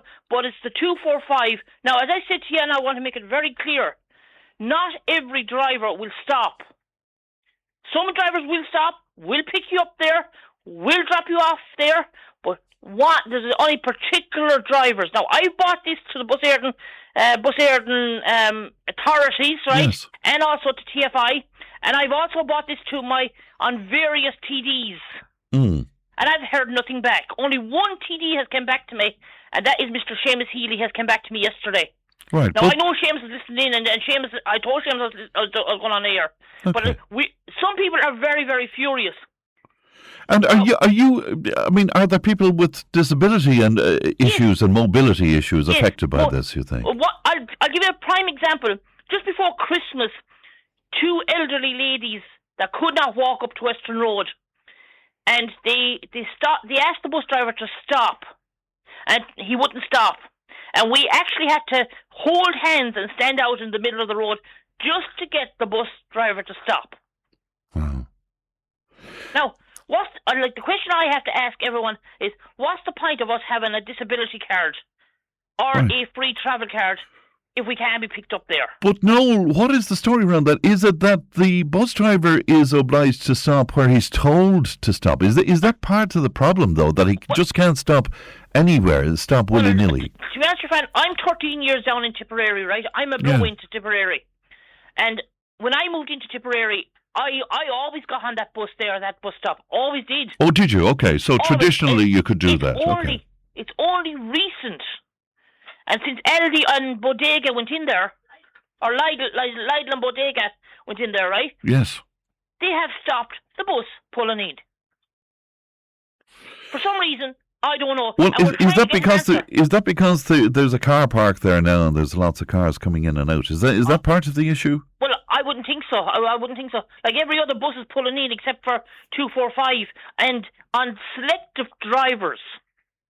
And then when we press the buzzer to get off, there's shouting and roaring from the driver himself. Mm.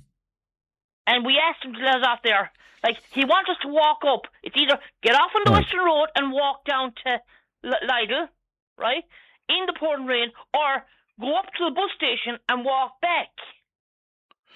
Yeah, and it doesn't make sense. And you're not hearing much back, are you, from the local representatives on this? Local representatives, I heard nothing back at all. Right. We brought this to the committee of the transport, Mr. Murphy, the TD. Yes, Michael Murphy. Michael Murphy. Is it Michael, you call him? Yeah, Michael Murphy. Yeah, and we bought it to Seamus Healy. We heard nothing from Matthew McGrath. We heard it from every other. We didn't even hear it from the senators. We didn't hear it from. We bought it to every councillor. Right. Every councillor, and like they're after spending a load of money there on that bus stop. Right, but you're saying it's not being used in the way that it should. We're actually getting fed up of it.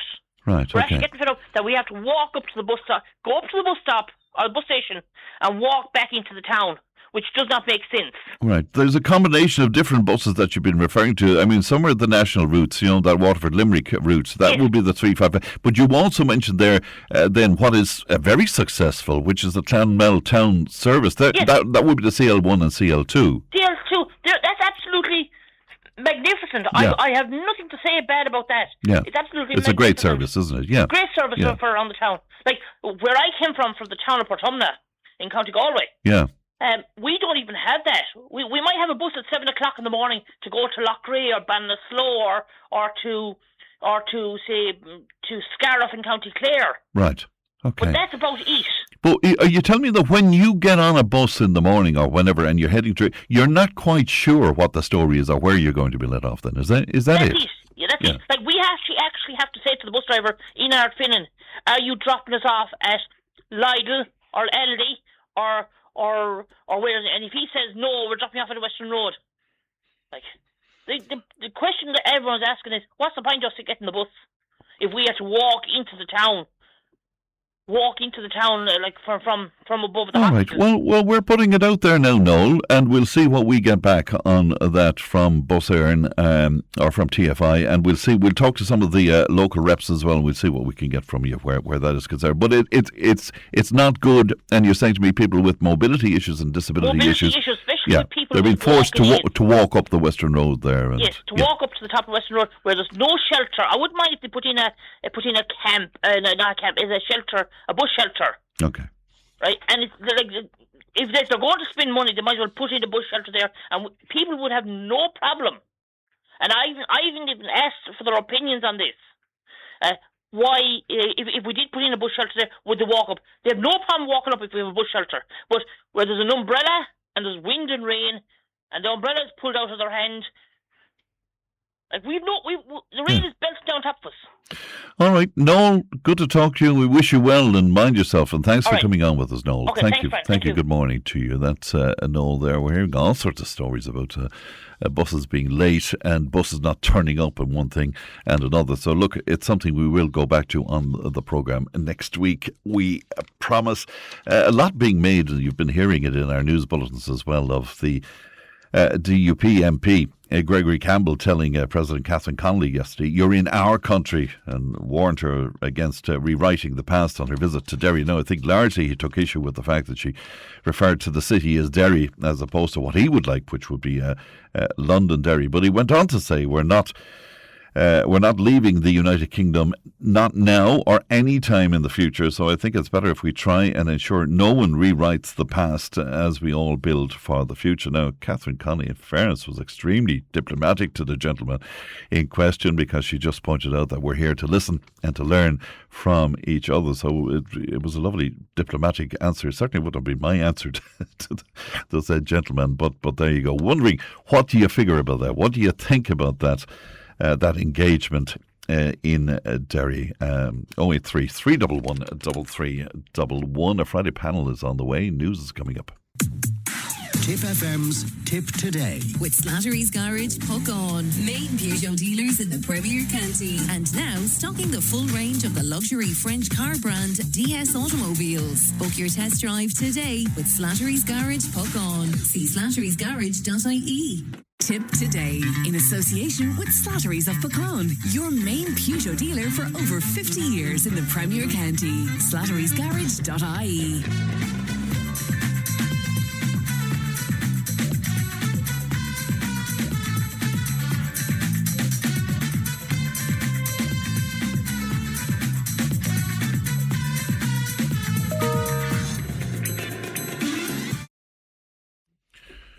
Thanks, Pat. Welcome back to the final hour of Tip Today. Lots in about the buses, lots of complaints about the buses and timetables and all of that. I promise we will get back to it next week. But right now, it's time for our Friday panel. Delighted to be joined in the studio by Thomas Conway of the Nina Guardian and our global news slot, of course. Ronan Dodd, journalist, is with us. And Imelda Walsh. I'm delighted to say Imelda is almost permanent on the programme at this point. Former chair of North Tipperary IFA. I don't know whether that's good or bad, Fred. It's good. It's all good, Imelda. It's all good, and you're all extremely welcome, and thank you. And speaking of Imelda and the IFA, let's start with that, because members of the Irish Farmers Association continuing their protest at the office of Bord Bia in Ballsbridge in Dublin for, I think it's the 12th day at this point. The IFA arguing it's untenable that the head of Bord Bia, which audits and markets Irish food, is also leading a company that used imported beef outside the Irish Quality Assurance system. So Larry Murrin is who we're talking about. He was before the Oireachtas committee yesterday. Ronan, can I start with you where this is concerned? Have you been following this, by the way, Ronan? On and off. Yeah. I've been following it, yeah. It's a rather strange affair, I think. I think both sides now have dug their heels in. And neither has an exit strategy. Larry Murrin is not for turning. The IFA, I can't see the farmers staying inside in the Bord Bia offices forever, because it looks like Murrin is going to stay until his term is up. He was very bullish about it yesterday. He was yesterday, yeah. I read up on some of the some of the comments there from the Dáil committee, from the joint committee. He says he's done nothing wrong. He's a businessman. He's in business, and that's it. But where I would question things, I would question the makeup of the board. The chair of the board should be an independent person. It shouldn't be somebody with an interest in the industry. And even though if you have an interest in the industry, he's bringing a certain amount of experience to the board as well. Is that valuable? But that doesn't necessarily mean he should be chair of the board. That it should be an outsider. And I think the Minister for Agriculture and the government have questions to answer here, because they're backing him and supporting him, and he importing beef and poultry from a Mercosur country, and yet they're opposing Mercosur. So it's like they're talking out of both sides of their mouth here. Yeah, and he was very quick to speak up. I heard a piece from that Oireachtas committee to speak up about Brazilian beef, and when he was asked why did they use it, he said, well, Brazilian beef, they're exporting more beef than anybody else. Why and he claims it's only 1% that's going through his factories. No, he's a big employer. I mean, I was he's 700 employees up in Naas, 1,400 overall, exporting to or doing business in 55 countries. So what are you saying? We have to keep that in mind as well. We do have to keep some of that in mind, but at the back of it all, I think his position as chair of the board is untenable. Right, okay, interesting. I'm deliberately leaving Imelda to last on this. Thomas, what are you making of this? Well, I think the optics are very, very poor from a government perspective and in terms of Larry Murren. Why? Because they're supporting him so up front. Yeah, so up front. And it looks like, as Ronan said, he's not going to be dislodged at this stage. He has dug his heels in and he's going to remain in situ. And I don't really think his position is tenable either. I appreciate what you're saying, that he brings a certain amount of experience to the board and that's fair enough. But there is a clear and evident conflict of interest there, is there not? You know, in relation, you know, he's in charge of a company and they are exporting Brazilian beef, be it a minimal amount, and that has to be acknowledged. 1%. 1%, he says. But I still think his position is untenable. Now, I can't see that protest, lasting forever or enduring. But it depends. You know, neither side seems willing to stand down at this stage. But the danger is, and I'll put this to Imelda in a moment, damaging the Golden Goose, which is Bord Bia and our reputation. Yeah, Ireland's reputation, Ireland's global reputation. I mean, you had Micheál Martin off to China and in various places across the globe, and we do have, you know, a gold standard in terms of our food production and the quality of our food, and that is something to be preserved and to be really valued, and we cannot let this internal controversy get in the way of that. But I'd be interested to hear Imelda's take on it. I think she's the authoritative voice here. Since we spoke during the week, have you thought about this again? In the past 24 hours, my views haven't changed. And I listened to some, I dipped in and out of it yesterday. I hadn't the privilege and the time to stay listening to it all of the time. I suppose we'll say, obviously, look, there's quite entrenchment on both sides. Larry Murren, as I expressed yesterday, a very competent, capable businessman. It would be unfair of me to say anything else. A valued board member, but not as chair. Right. Because so you were agreeing with Ronan on that like the actors around the table, they're made up of people from the industries, different sectors. We say fruit and vegetables, all the different sectors within the agri sector. And as a board member, I'm sure he would have quite a lot to contribute and a lot of value to add. As chairperson, any chairperson of any board has to be independent, has to be impartial, cannot have skin in the game. Because if you have skin in the game, you are not, obviously your own business in the back of your mind, whether you say it or not, is going to come first. And there's huge benefits, obviously, been on that board in relation to progressing and growing your own business. So I think from that perspective, I'm amazed at the Minister in relation to any board, will Park Board be in respect of any board, putting a chairperson in that isn't completely independent and impartial.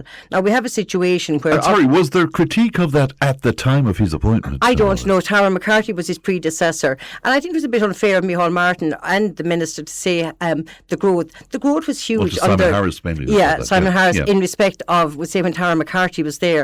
And like to me, at any given time, like chairpersons, they come and go, and they're as good as their term in office, and then somebody else comes in and have a different, their own unique style, and it continues to grow. But the strength and the growth of Origin Green and Bord Bia is down primarily to the farmers on the ground to produce the food. And like yesterday, 1%, but there is no disclosure, the volume of that 1%. We know in respect of poultry coming in, it equates to 44 million chickens. Now just think of that figure for a moment. 44 million chickens are coming in from Brazil into this country. That's going to shock an awful lot. That's going to shock. When we talk in tons, and people love talking these figures, but when you actually equate it down to chickens' feet on the ground, 44 million chickens. And the 1% of beef. Now, 1% of what volume that is. But to me, and he's talking about contingency, and obviously I appreciate that every company, they need a contingency. But what was wrong with Australia or New Zealand in relation to that contingency, or even Argentina? Well, he was asked that, and his point was that Brazil were the big exporters of beef. They're the big exporters. But if we have said no to Mercosur because of all of the reasons, because of all of the standards, no tagging, antibiotics, hormones, things that have been banned, hypocrisy of the highest order. Yeah. And the Minister, and I'm saying this in relation to all sides, in relation to our own house as well, and all the other farming orgs, there's a huge danger here of killing the golden goose. Yeah. And the longer this goes on, the more damage is going to be done. Well, so how much of that, though, is down to would the IFA be better to say, look, at this stage, let's just pull away from this because this is getting international publicity. To me, this so is it's the minister. Damaging us. This is damaging. But the minister, you have a minister for agriculture. He was elected by the people of Kildare, and in respect of it, he has got the portfolio of agriculture. So when we have a minister for agriculture, we expect him to put on the green jersey and back us as farmers when he goes to Europe or wherever he's going. And I think would say it's imperative on him to get all the actors around the table in respect of dealing with this issue. But for the life of me, I cannot see that he cannot see that it's totally untenable for Larry Moran in the fact that she's in the business as being chair. There's nothing wrong with him as being a board member and would bring huge expertise to the board. Let's be fair to everybody. I'm not going to come on and shoot Larry Moran because I'm a farmer. But as regards chair, a chairperson of any board has to be totally independent and impartial. Now, the damage that will be done in respect of this. And I know as a farmer, the hoops the farmers jump through in respect of that board be audit. And rightly so. We should be made jump through those hoops. I have no issue in relation to all of the paperwork. And I know myself, when we were farming, we have since retired, but if I got less than 99% of my audit, I would be fuming with myself that I, in some way, I was letting the side down because I had a standard in my mind which I wanted to attain in respect of the milk that was coming off of our farm, the calves that were coming off of our farm, in relation to ensuring that everything was tagged and all of the traceability. The whole thing. Go on. No, I was just going to ask Imelda there. I mean, it's a very hard act to follow, Imelda. You're obviously you're well on top of this. What are the chances of a palace coup on the board to oust him, or of resignations on the board? I would hope that the situation would be that the minister would sit down with Larry Moran and saying, in the interest of Borbia, in the interest of our image abroad, in the interest of your own company, we're saying that for the sake of ensuring, we say that to limit the reputational damage that's been done, to stand aside. Now, I noticed yesterday he said he only takes ultimatums from his wife. Now, I don't take ultimatums from anybody, nor nobody. I never like that word, giving somebody an ultimatum. Yeah. But I do think, because it's an unfair situation to put somebody into. But a consensus has to be reached here. And I think the minister has to put on his big pants now and just get into the middle of this and sort it out. Because I'd be honest with saying, knowing IFA as I do, and over the years, and in the 6 years when they marched from West Cork to Dublin, and they stood in that Ricardisi, and I suppose there's a huge Tipperary link to this, and Tipperary, we're not the Premier for nothing, and I do not see IFA pulling out of this. They can't walk away from this, because if they do, they're letting down the 135,000 farmers in this country. It's interesting, but on the whole bigger scene of Mercosur, Ronan, it seems to me like that there's great division on this, because we heard the time Micheál Martin was in China, we weren't all that certain where he was going to stand on Mercosur. There was obviously public opinion then and influence from the organisations and stuff, but it's as if that we're not fully behind it in some way. Yeah. We were pushing Mercosur for a while, that it was going to be great for the meat industry, not necessarily for farmers. And for food. But for food and for cheap food. Yes. And, they're all, putting the housewife, front and but even front export. And centre even for export, and all this. And then things started to change in Europe, I think. It was Italy, France certainly against it. And then the government started to go whichever way the wind was blowing on it, and it gave them an out when other countries started to raise doubts about it. Then they had their own doubts. They were able to say, "Oh well, look, there's concerns in other countries." But it was never. It's been going on for years and years and years. And I mean, 25 years. And I covered farming with the Tipperary Star for a good while, and it was never an issue that the government were 100% against. That there was always, we'll wait and see. It won't be too bad, And then suddenly, they realised that the wind is against them on this. They didn't take farmers' concerns into account. Never did. During these negotiations. The can is only kicked down the road. Well, that's all. Yeah. Maybe 2 years, and and that's it. And but it's all about. I mean, I've mentioned it earlier. I mean, this is a clash between the farmers on one side and Mercedes-Benz on the other, and who can sell, and the lowering of tariffs. Germany selling cars for the industrialists in Germany to be able to sell into South America. Right, but it is. I know this will annoy the hell out of Imelda, but if you can just close your ears for a moment, I mean, we could benefit in terms of export, could we not? to Mercosur countries? Oh, we could, yeah, we could, and probably would. But global markets, the food markets and meat markets globally are very sensitive, and we saw that with China, with blue tongue. Yesterday, we had issues with BSE when it came to Libya, and it took years and years and years to get those back. So we might gain by exporting, whiskey or whatever to South America, but we could lose out on exporting beef to China or India on our core industry, of course. So and we are an agricultural country. Taking over the presidency of the EU as well, does that play into this in some way? I think it does. I think it does. I mean, the EU is looking to diversify its markets, obviously away from the States because Trump is so volatile, and they're looking to China, they're looking to South America, and the Mercosur deal was a massive part of that. But each EU member state has to look at what's in the national interest. And I think for us, the agricultural sector is so important that is a core part of the national interest for us. And I think that's, that's one of the reasons we voted against it. But in relation to the EU presidency, I think Micheál Martin is under a certain amount of pressure from his European colleagues to deliver here. And he needs to be seen to. It's a very delicate balancing act he has to strike, and Ireland has to strike that delicate balancing act.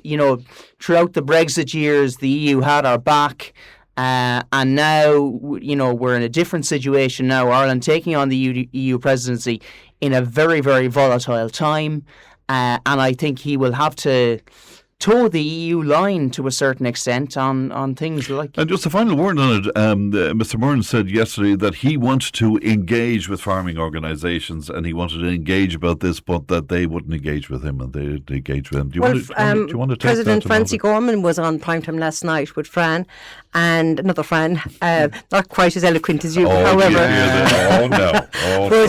He stated to Fran that if Larry Murren walked into the studio, he would engage with him, but engage with him in relation to him leaving as chair of Board Bia. Okay. So that's the final word on it. The semantics on this are interesting. Then. Exactly. We see how he's not prepared, and the organisation wouldn't be prepared to engage with him if he were to stay on as chairman. If he were to stay on, no, because it's far too important. I'm just even thinking in respect of the European stage and our European farmers, in respect of, I suppose, they now being aware that the chair of Origin Green of Board Bia in Ireland is actually someone that's in the industry himself, bringing in both Brazilian beef and chicken into the country. And could I make one more point to you before we leave this? When you spoke to me the other day, we got a text in from a woman who described herself as a single mother, and she said, look, if I have a choice of paying little for beef to feed my family, I'll take that option. Can you understand that? Totally. Yeah. I grew up in a family of 8, and I can totally understand that. But at the same time, I'm sure that mothers, in respect of whatever income is, she wants to feed her family safe food. And I'm not willing to feed my family food that contains antibiotics and contains hormones and endanger the health of my family. That's what I'm going to say on that. And we have to have food that's affordable. And I'm very, very conscious of that as a wife, as a mother, and everything else. And in relation to my own children, we're saying that, and with mortgages, childcare, and the costs associated with that. But at the same time, we're surely entitled to safe food, and bringing in something that we are aware of that's carcinogenic, and is aware of a country that antibiotics have been banned in Europe for the past 40 years, and hormones. Like, people went to jail in this country for using animal hormones more than 20 years ago at this point. And we're, at the same time, we're willing to say it's okay to bring in product from a country where there are no standards. I won't say low standards, I'm saying where there are no standards. And Larry Murren had an opportunity in respect of Australia, New Zealand, even Argentina, where there are standards. Yeah, because listen around to say there's not enough beef produced in the country, and contracts need to be fulfilled. Look at what's happening in Keepack, it says, as regards chickens and one thing and another. But you're saying he would have had other options. There are other options, and but we maybe not as cheap, you see. Yeah, exactly, and that's what is primarily what it comes down to, is price, and it's not about the health of the nation or about the consumer buying them. And like I mentioned yesterday, Fran, it's like the misleading labelling and all of that. A huge thing there that it needs to be uncovered, needs to be dealt with and everything else. But they do need to sit down. This needs to be resolved because we are in danger of killing the golden goose. All right, and the IFA equally not returning. Not returning. All right, we'll take a break. We're back in just a moment.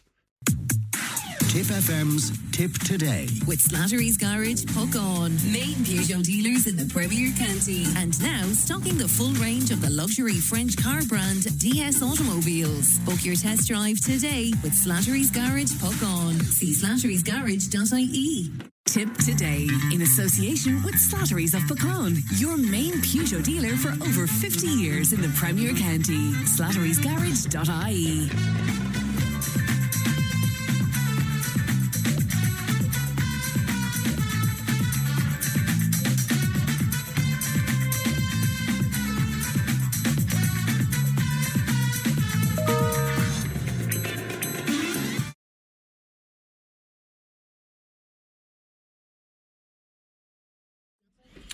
And you're welcome back to our Friday panel. And Imelda Walsh is with us, Ronan Dodd and Thomas Conway. This week it was announced that the former UK Government Minister, Peter Mendelsohn, is to step down from the House of Lords amid allegations that he passed market-sensitive information to the paedophile financier Jeffrey Epstein. Police in London confirmed that a criminal investigation is underway in a case that threatens the upper echelons of UK politics and indeed royalty, because needless to say, the former Prince Andrew is in there as well in dispatches. Can I start with you on this, Thomas? And I just see Keir Starmer at the moment. He really is gripping on for his life where this is concerned, isn't he? Yeah, this is the biggest crisis in Keir Starmer's premiership, and probably not just his premiership, his time as Prime Minister, his 6 years or so as Labour leader. It threatens to push him out, essentially, and the reason for that is his bad judgment. And probably, to a great extent, the influence of his Irish Chief of Staff, Morgan McSweeney, who I read yesterday was said to be Mandelson's protege, if you want to put it that way. Starmer's bad judgment. I mean, Labour MPs are furious at this. I was watching all the coverage on Sky News last night. There's, kind of secret groups forming and potential leadership candidates out there. But nobody really emerging there. No, and as Ronan mentioned one to me, his name is Andy Burnham. He's the mayor of of Manchester, but he's not a member of Parliament, and he was blocked from contesting a by-election to become a member of Parliament. So his route to power, he has no pathway to power as it stands. Now, there are a couple, Angela Rayner, the deputy PM who was deposed over a tax scandal a couple of months ago at this stage. She's said to be there potentially, but no, they there isn't a really clear candidate, and that's what may save Starmer. But surely, but only temporarily. Surely, only temporarily. I can't see his time as Prime Minister enduring. Kenny Badenoch, the Conservative leader, cut him to pieces in the Commons yesterday, or I think it was on Wednesday, and Nigel Farage is doing similarly. This all plays into their hands as well. It does, and well, any of the right wing groupings, I suppose, would be gleeful about this. Imelda, with just the bigger scale of this, it appears that every CEO and government leaders all around the world, this guy's tentacles were absolutely everywhere. And I was actually reading up about Jeffrey Epstein from curiosity, like where did he originate from? What's his story? Where did he come from? Like, he was born in New York. He was a maths and physics teacher in a private school, never graduated from university. And the irony of it is, the parent of one of his students thought he was absolutely brilliant and introduced him to financiers, and he got in with Bear Stearns, and within 4 years of being with them, became a partner, and shortly thereafter he formed his own company. And out of that, from starting off, we say meagre enough background, from being a teacher that didn't graduate to suddenly being this huge financier, huge money, and I suppose gravitating towards people of whether in all sorts of positions of power. And then he became so powerful. And then I suppose Ghislaine Maxwell, in relation to, I suppose, the UK would say royalty and all the socialites. She opened so many doors. She opened so many doors to him in respect of that, and just unbelievable the amount of people all over the world.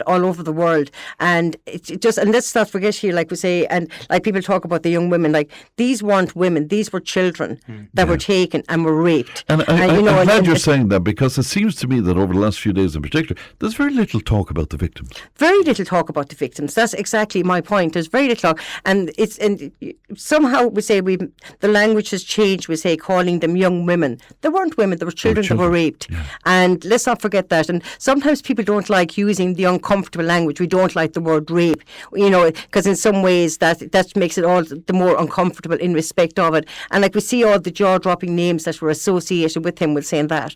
But like I heard Donald Trump saying in the last couple of days, like it's time to move on from this. This has had its moment in the sun, and there are more important things happening in the world. What do you say to that? I say this is this to me is totally unacceptable. This is something that needs to come out. People need to go to jail for this.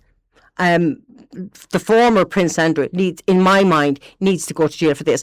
But even Sarah Ferguson, in relation to her relationship with Jeffrey Epstein, and in relation to comments she made about her own daughter, one of her daughters, to Epstein, that she'd come from a shagging weekend. Like, what mother talks about her daughter like that? It beggars belief, for saying that. And all of these. But even Ghislaine Maxwell, as a woman, going along with saying that, and I suppose like for young children, young girls that wanted to be models or whatever, and get into that whole glamour world that they perceive to be so fantastic and everything else, and trusting the fact that she was a woman, but all she was doing was going around with, say, soliciting young girls for prostitution and everything else. And when he went to jail initially, he got, 18 months, but was on day release, that he was going to his job, and he was released after 13 months. And I think he used the words, he changed the language, that from a sexual predator to an offender, that basically it was comparing, I think in his word, a murderer to somebody that stole a beagle. That's how he was comparing it, with saying that, because I was curious as to Jeffrey Epstein. Who was this person? Where did he originate from?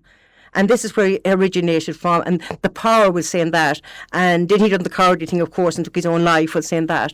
But there's so much more to come out, and there's all those documents that haven't been released. Yeah, it's interesting, Ronan, what Amanda says about so much more to come out. I know that Keir Starmer, for example, he was attempting with that motion to sort of hold back on some of the files that he said would be prejudicial to the UK national security and the UK's interests as well. That's kind of scary too. You'd wonder what else is there. What else is it? I mean, there's 6 million files in there. Yeah. They've only released 3 million, and there's 250,000 that are not going to release.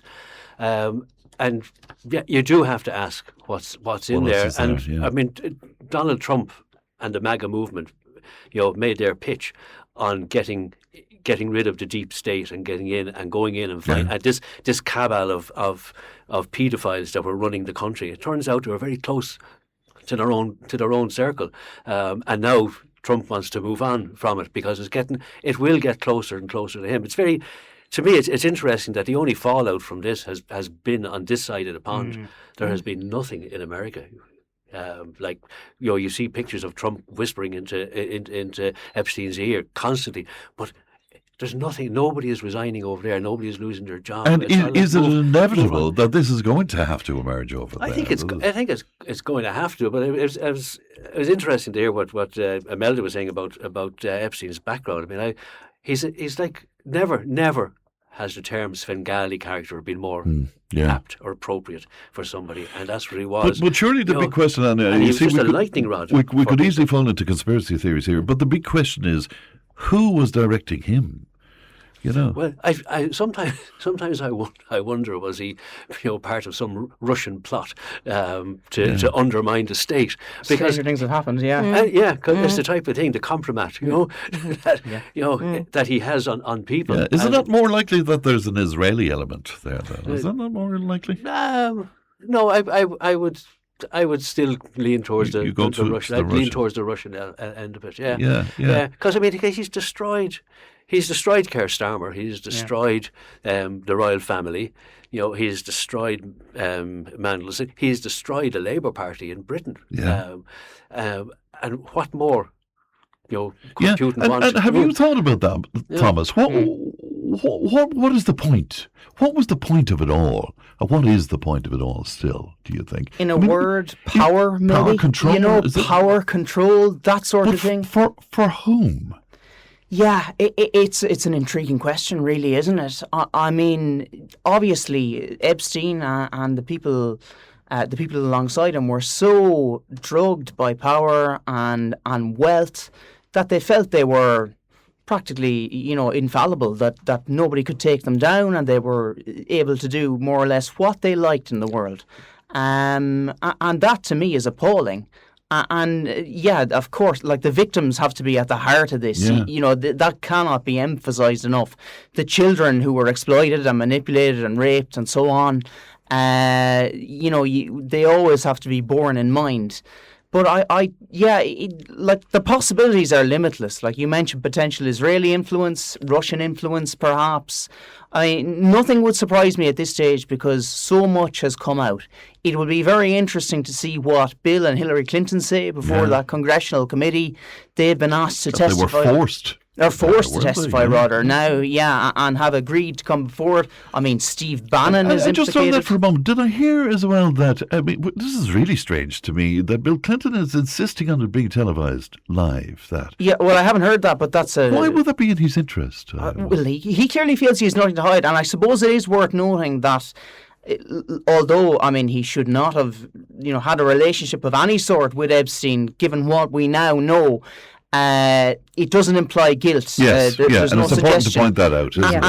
In relation to individuals such as Steve Bannon, for instance, or George Mitchell, I think the mistake they made, and I'm not suggesting that they were involved in trafficking paedophiles, but they retained a relationship with Epstein following his 2008 or maybe it was 2009 conviction as a sex offender. When they knew the calibre of the person they would deal with, they continued to have a relationship. They persisted with the relationship, and that was a grave error.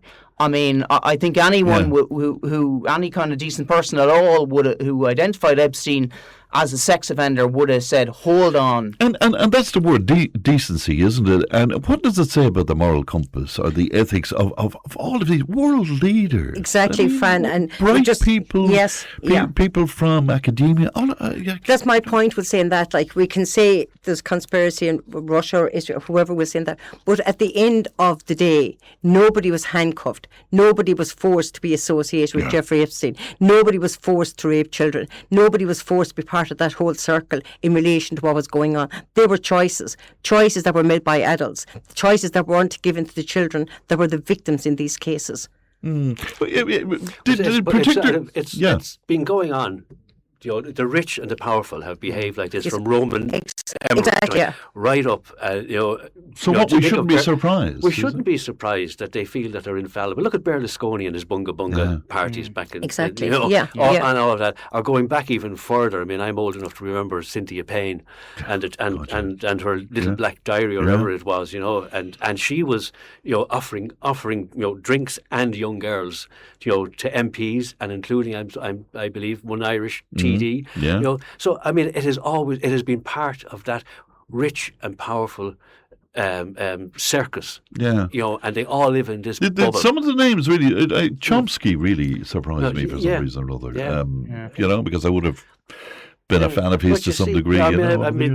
I don't know, Epstein was just this lightning rod that just attracted everybody. But 10 years ago, I won't say something similar, but something along these lines happened, and it led to the Me Too movement. Yes. And you had the likes of Harvey Weinstein, etc., who were all taken down. And I thought, to be honest, okay, this moment has happened now and we're not really going back. But this has exposed an entirely new level of... Of course, but that what you're referring to there opened up Hollywood as a den of iniquity, didn't it? It did, of course. Now this has opened up Washington and Westminster and places further afield across the world. It's staggering what has been revealed over the past few weeks. What did you make of what Bertie Ahern said about George Mitchell? Yeah, I found it interesting with saying that, and I agree with what Thomas had said earlier. Like, the fact that he did continue to associate himself with Jeffrey Epstein after that offence back in 2008, 2009,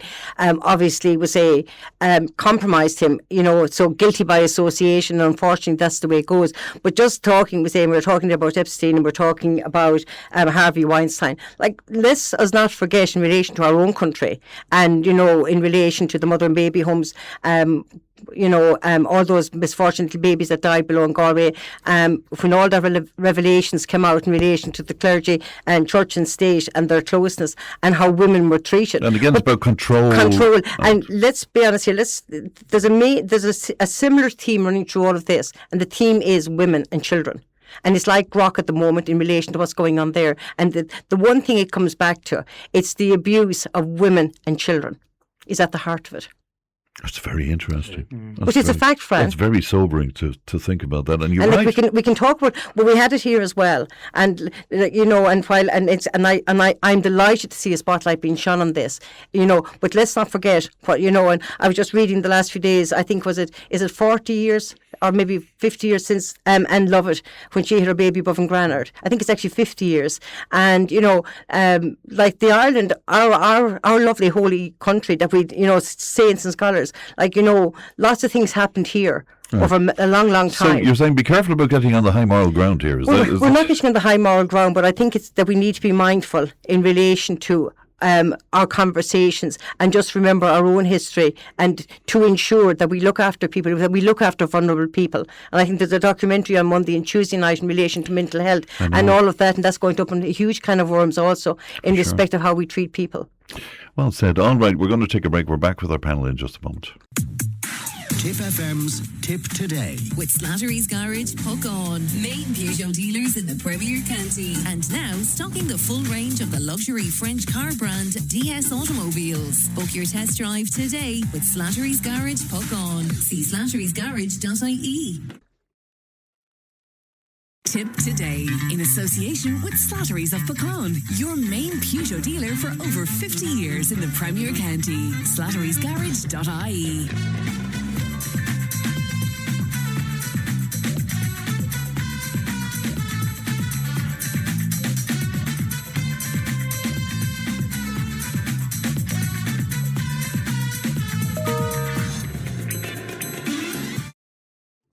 And welcome back to our Friday panel. And Rona Dodd is with us, Imelda Walsh and Thomas Conway. We move on to that report that has been published last month, in fact, as it is now.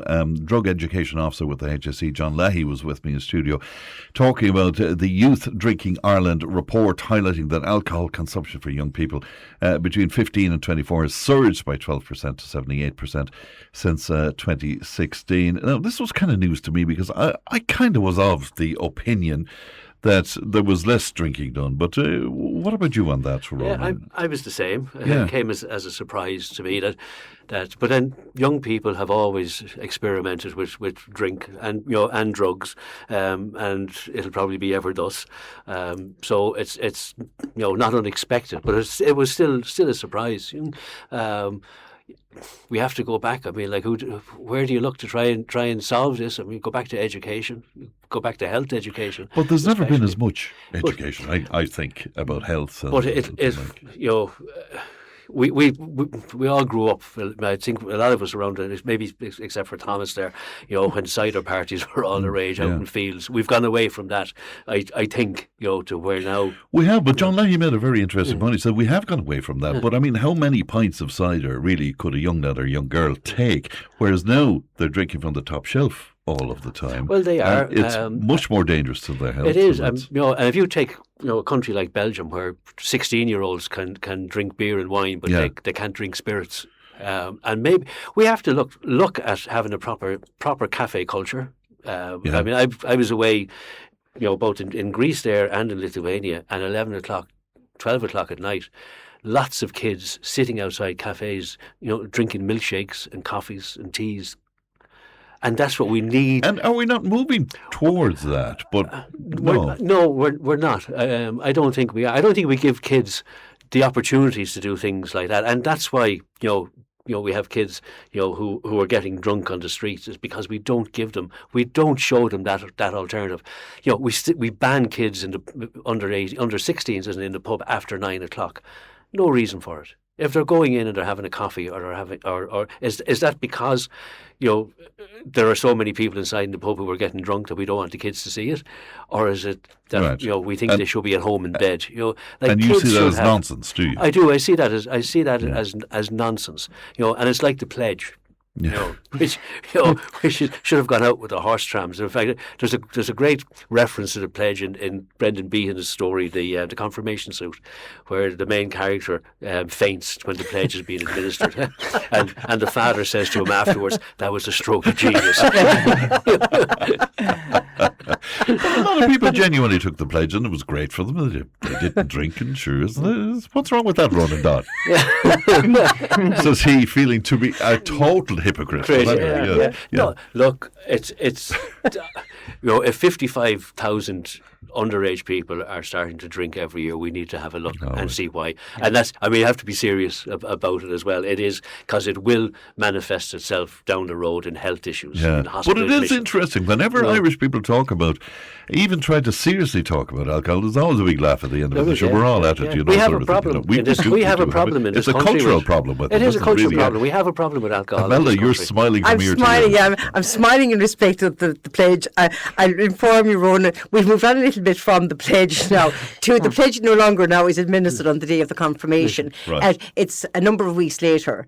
Young people, after they have the option, if they want to take the pledge with drink and drugs, it's optional. Is it's not. Yeah. It's not done, which is and it's gone for quite. So it's possibly it was there in my time. So that's how old I am as well. But I think it's gone for maybe the last, maybe up to maybe 8, 9 years, maybe 10 years ago. That is no longer done on the day, which is good because, there's no point somebody coming in and just uttering words that they don't understand. Okay, and and I think that thinking behind it was that young people would have the conversation with their parents in respect of taking the pledge or not.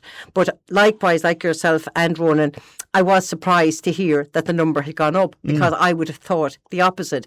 Because I suppose we've moved away from, even with sporting fixtures being associated with drink brands, that was moving away from that model, which I welcome with saying that but I suppose, Fran, from the christening to the funeral, everything we do is done with drink, with saying that, and it's always been the way here, in respect of how we celebrate events. When the baby was born, we have to wear the baby's head, and then the christening, and then. But are we ready for anything else? Because I heard a great bunch of people guffawing recently at the notion of a dry wedding and saying, "Oh God, it's bad enough going to a wedding. Imagine going to a dry wedding." So there is still that attitude that we can't deal with socialising without being off our heads.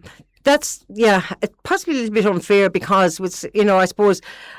Over the years, I suppose with me in IFA would say we'd always have had a drink in the bar. I was driving, so I'd never have the drink. But the lads would have, and I often said that's where we used to have the real debate when the meeting was over. Was saying that, and I just have the bottle of water, a cup of coffee, or whatever the case may be. But it was still an interesting conversation. Was saying that, but I think I don't know how you can educate young people. But for me, the drink and the alcohol is one thing, but it's far more concerning now. It's in relation to the drugs and how easily accessible they are, and they're in every town and village, and no matter how remote you're living, I didn't realise getting drugs now is like ordering a pizza. It's as easy as that to actually do it. We'll say that. But it's interesting. As part of what John has been saying to me over the last few slots that we've done with him, though, is that it's almost as if the drugs are the baddies, and they are the baddies very much. But alcohol is the soft side of addiction. No, it's not. No, and it is not. It's not. It's actually far more harmful.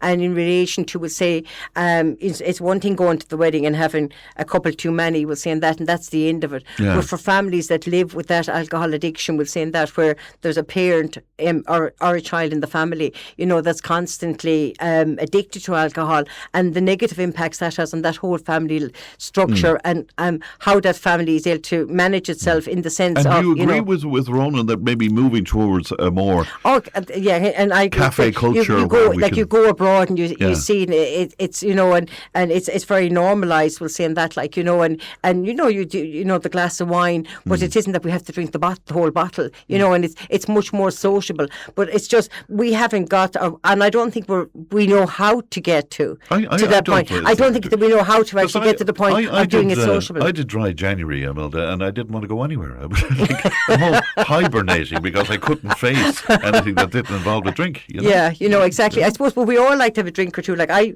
would only ever have a couple of drinks. I was at a wedding last week. I think I had 2 gin and tonics over the whole day, and that's all I'd ever had. That's not what we heard, Imelda. But I'm saying, but it is that thing.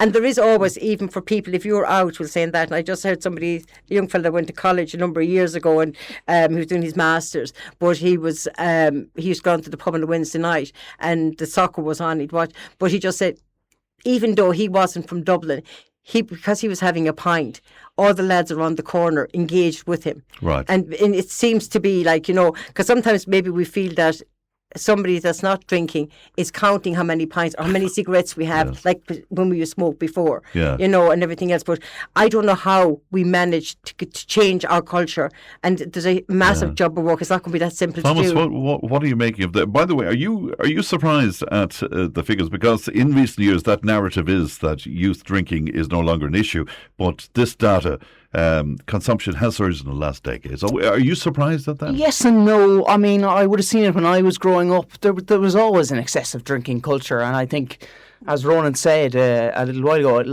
it will ever be, or it was ever does, and it will be, it will remain. But the key is moderation. I mean, I don't really drink. I don't drink, essentially. I would have maybe when I was a little bit younger. Don't really feel the need to, but don't feel any kind of moral superiority because I don't drink. I don't frown on people. I think it's fine to have a drink. You just have to moderate it. But can I ask you, because I'm curious about this, do you feel, I mean, if you're in company and there's a whole bunch of lads there, for example, and they're drinking and you're not, how do you feel about that? I mean, I'll probably be the driver. That's how I feel. I'll be the designated driver at the end of this. Yeah. Amongst my own peer group, the lads, they know the former. I don't really mind. It does, I suppose, to a certain extent, affect you socially. Yeah, because you're a sporty, and you know. Yeah. Well, I have a couple of friends who are athletes and would be very moderate drinkers as a result. If if they don't drink entirely. But now that you mention sport, I mean, I think there is, to a certain degree, a drinking problem within the GAA. Not, if inter-county hurlers won't touch drink or anything like that throughout the course of the season, and then come the end of a season, they'll generally go wild. They'll have a glass or two, yeah. They'll have a glass or two, and I think that's the wrong culture. You compare it to, say, even soccer players, rugby players might have a drink after a game, but they'll only have one or two. Whereas we'll go mad for a week. Yeah, so these drinking bans don't work either, and that's something. What about the sporting end of it, and maybe an obligation on our sporting organisations where this is concerned? It's interesting to hear you mention the GAA because they give so much for 6 months of the year. Yeah. And then all hell breaks loose with some, not all of them, but with some of them, and. You are probably better in a sporting context. You are probably better to have a pint after a match, or 2 pints after a match, than to bottle it all up and go on a binge at the end of it. And I think that's one of the problems with alcohol in Ireland is that the binge aspect. If Fran or Imelda or myself or Thomas went out every night for a pint, people would tell us we had an awful problem with the drink. If we went out on a Friday night and drank the same 7 pints. Right, we're having a weekend night out. And we have. That's a very good point. Sports people, I mean, they are addressing it. I think the GAA has addressed it. They've addressed the drugs problem, but they've addressed the gambling problem within sports as well. Yeah. And that goes back. They're attempting to address these problems. I wonder how successful it is. But it's because at the end of the day, your local team win, and where do you end up? You end up in the pub. Yeah. But there's an argument. Lee McCarthy is dragged around to every pub in Tipperary. Not that often, but when it is. There's an argument to be made though for the local rural pub. I mean, that pub needs people to drink to stay alive, and they often support the team as well. They often support the team. But as I said, I'll reiterate it. The key is moderation. The key is to be, and that has to be, I suppose, to be taught in schools, to be encouraged as much as possible. Is it not?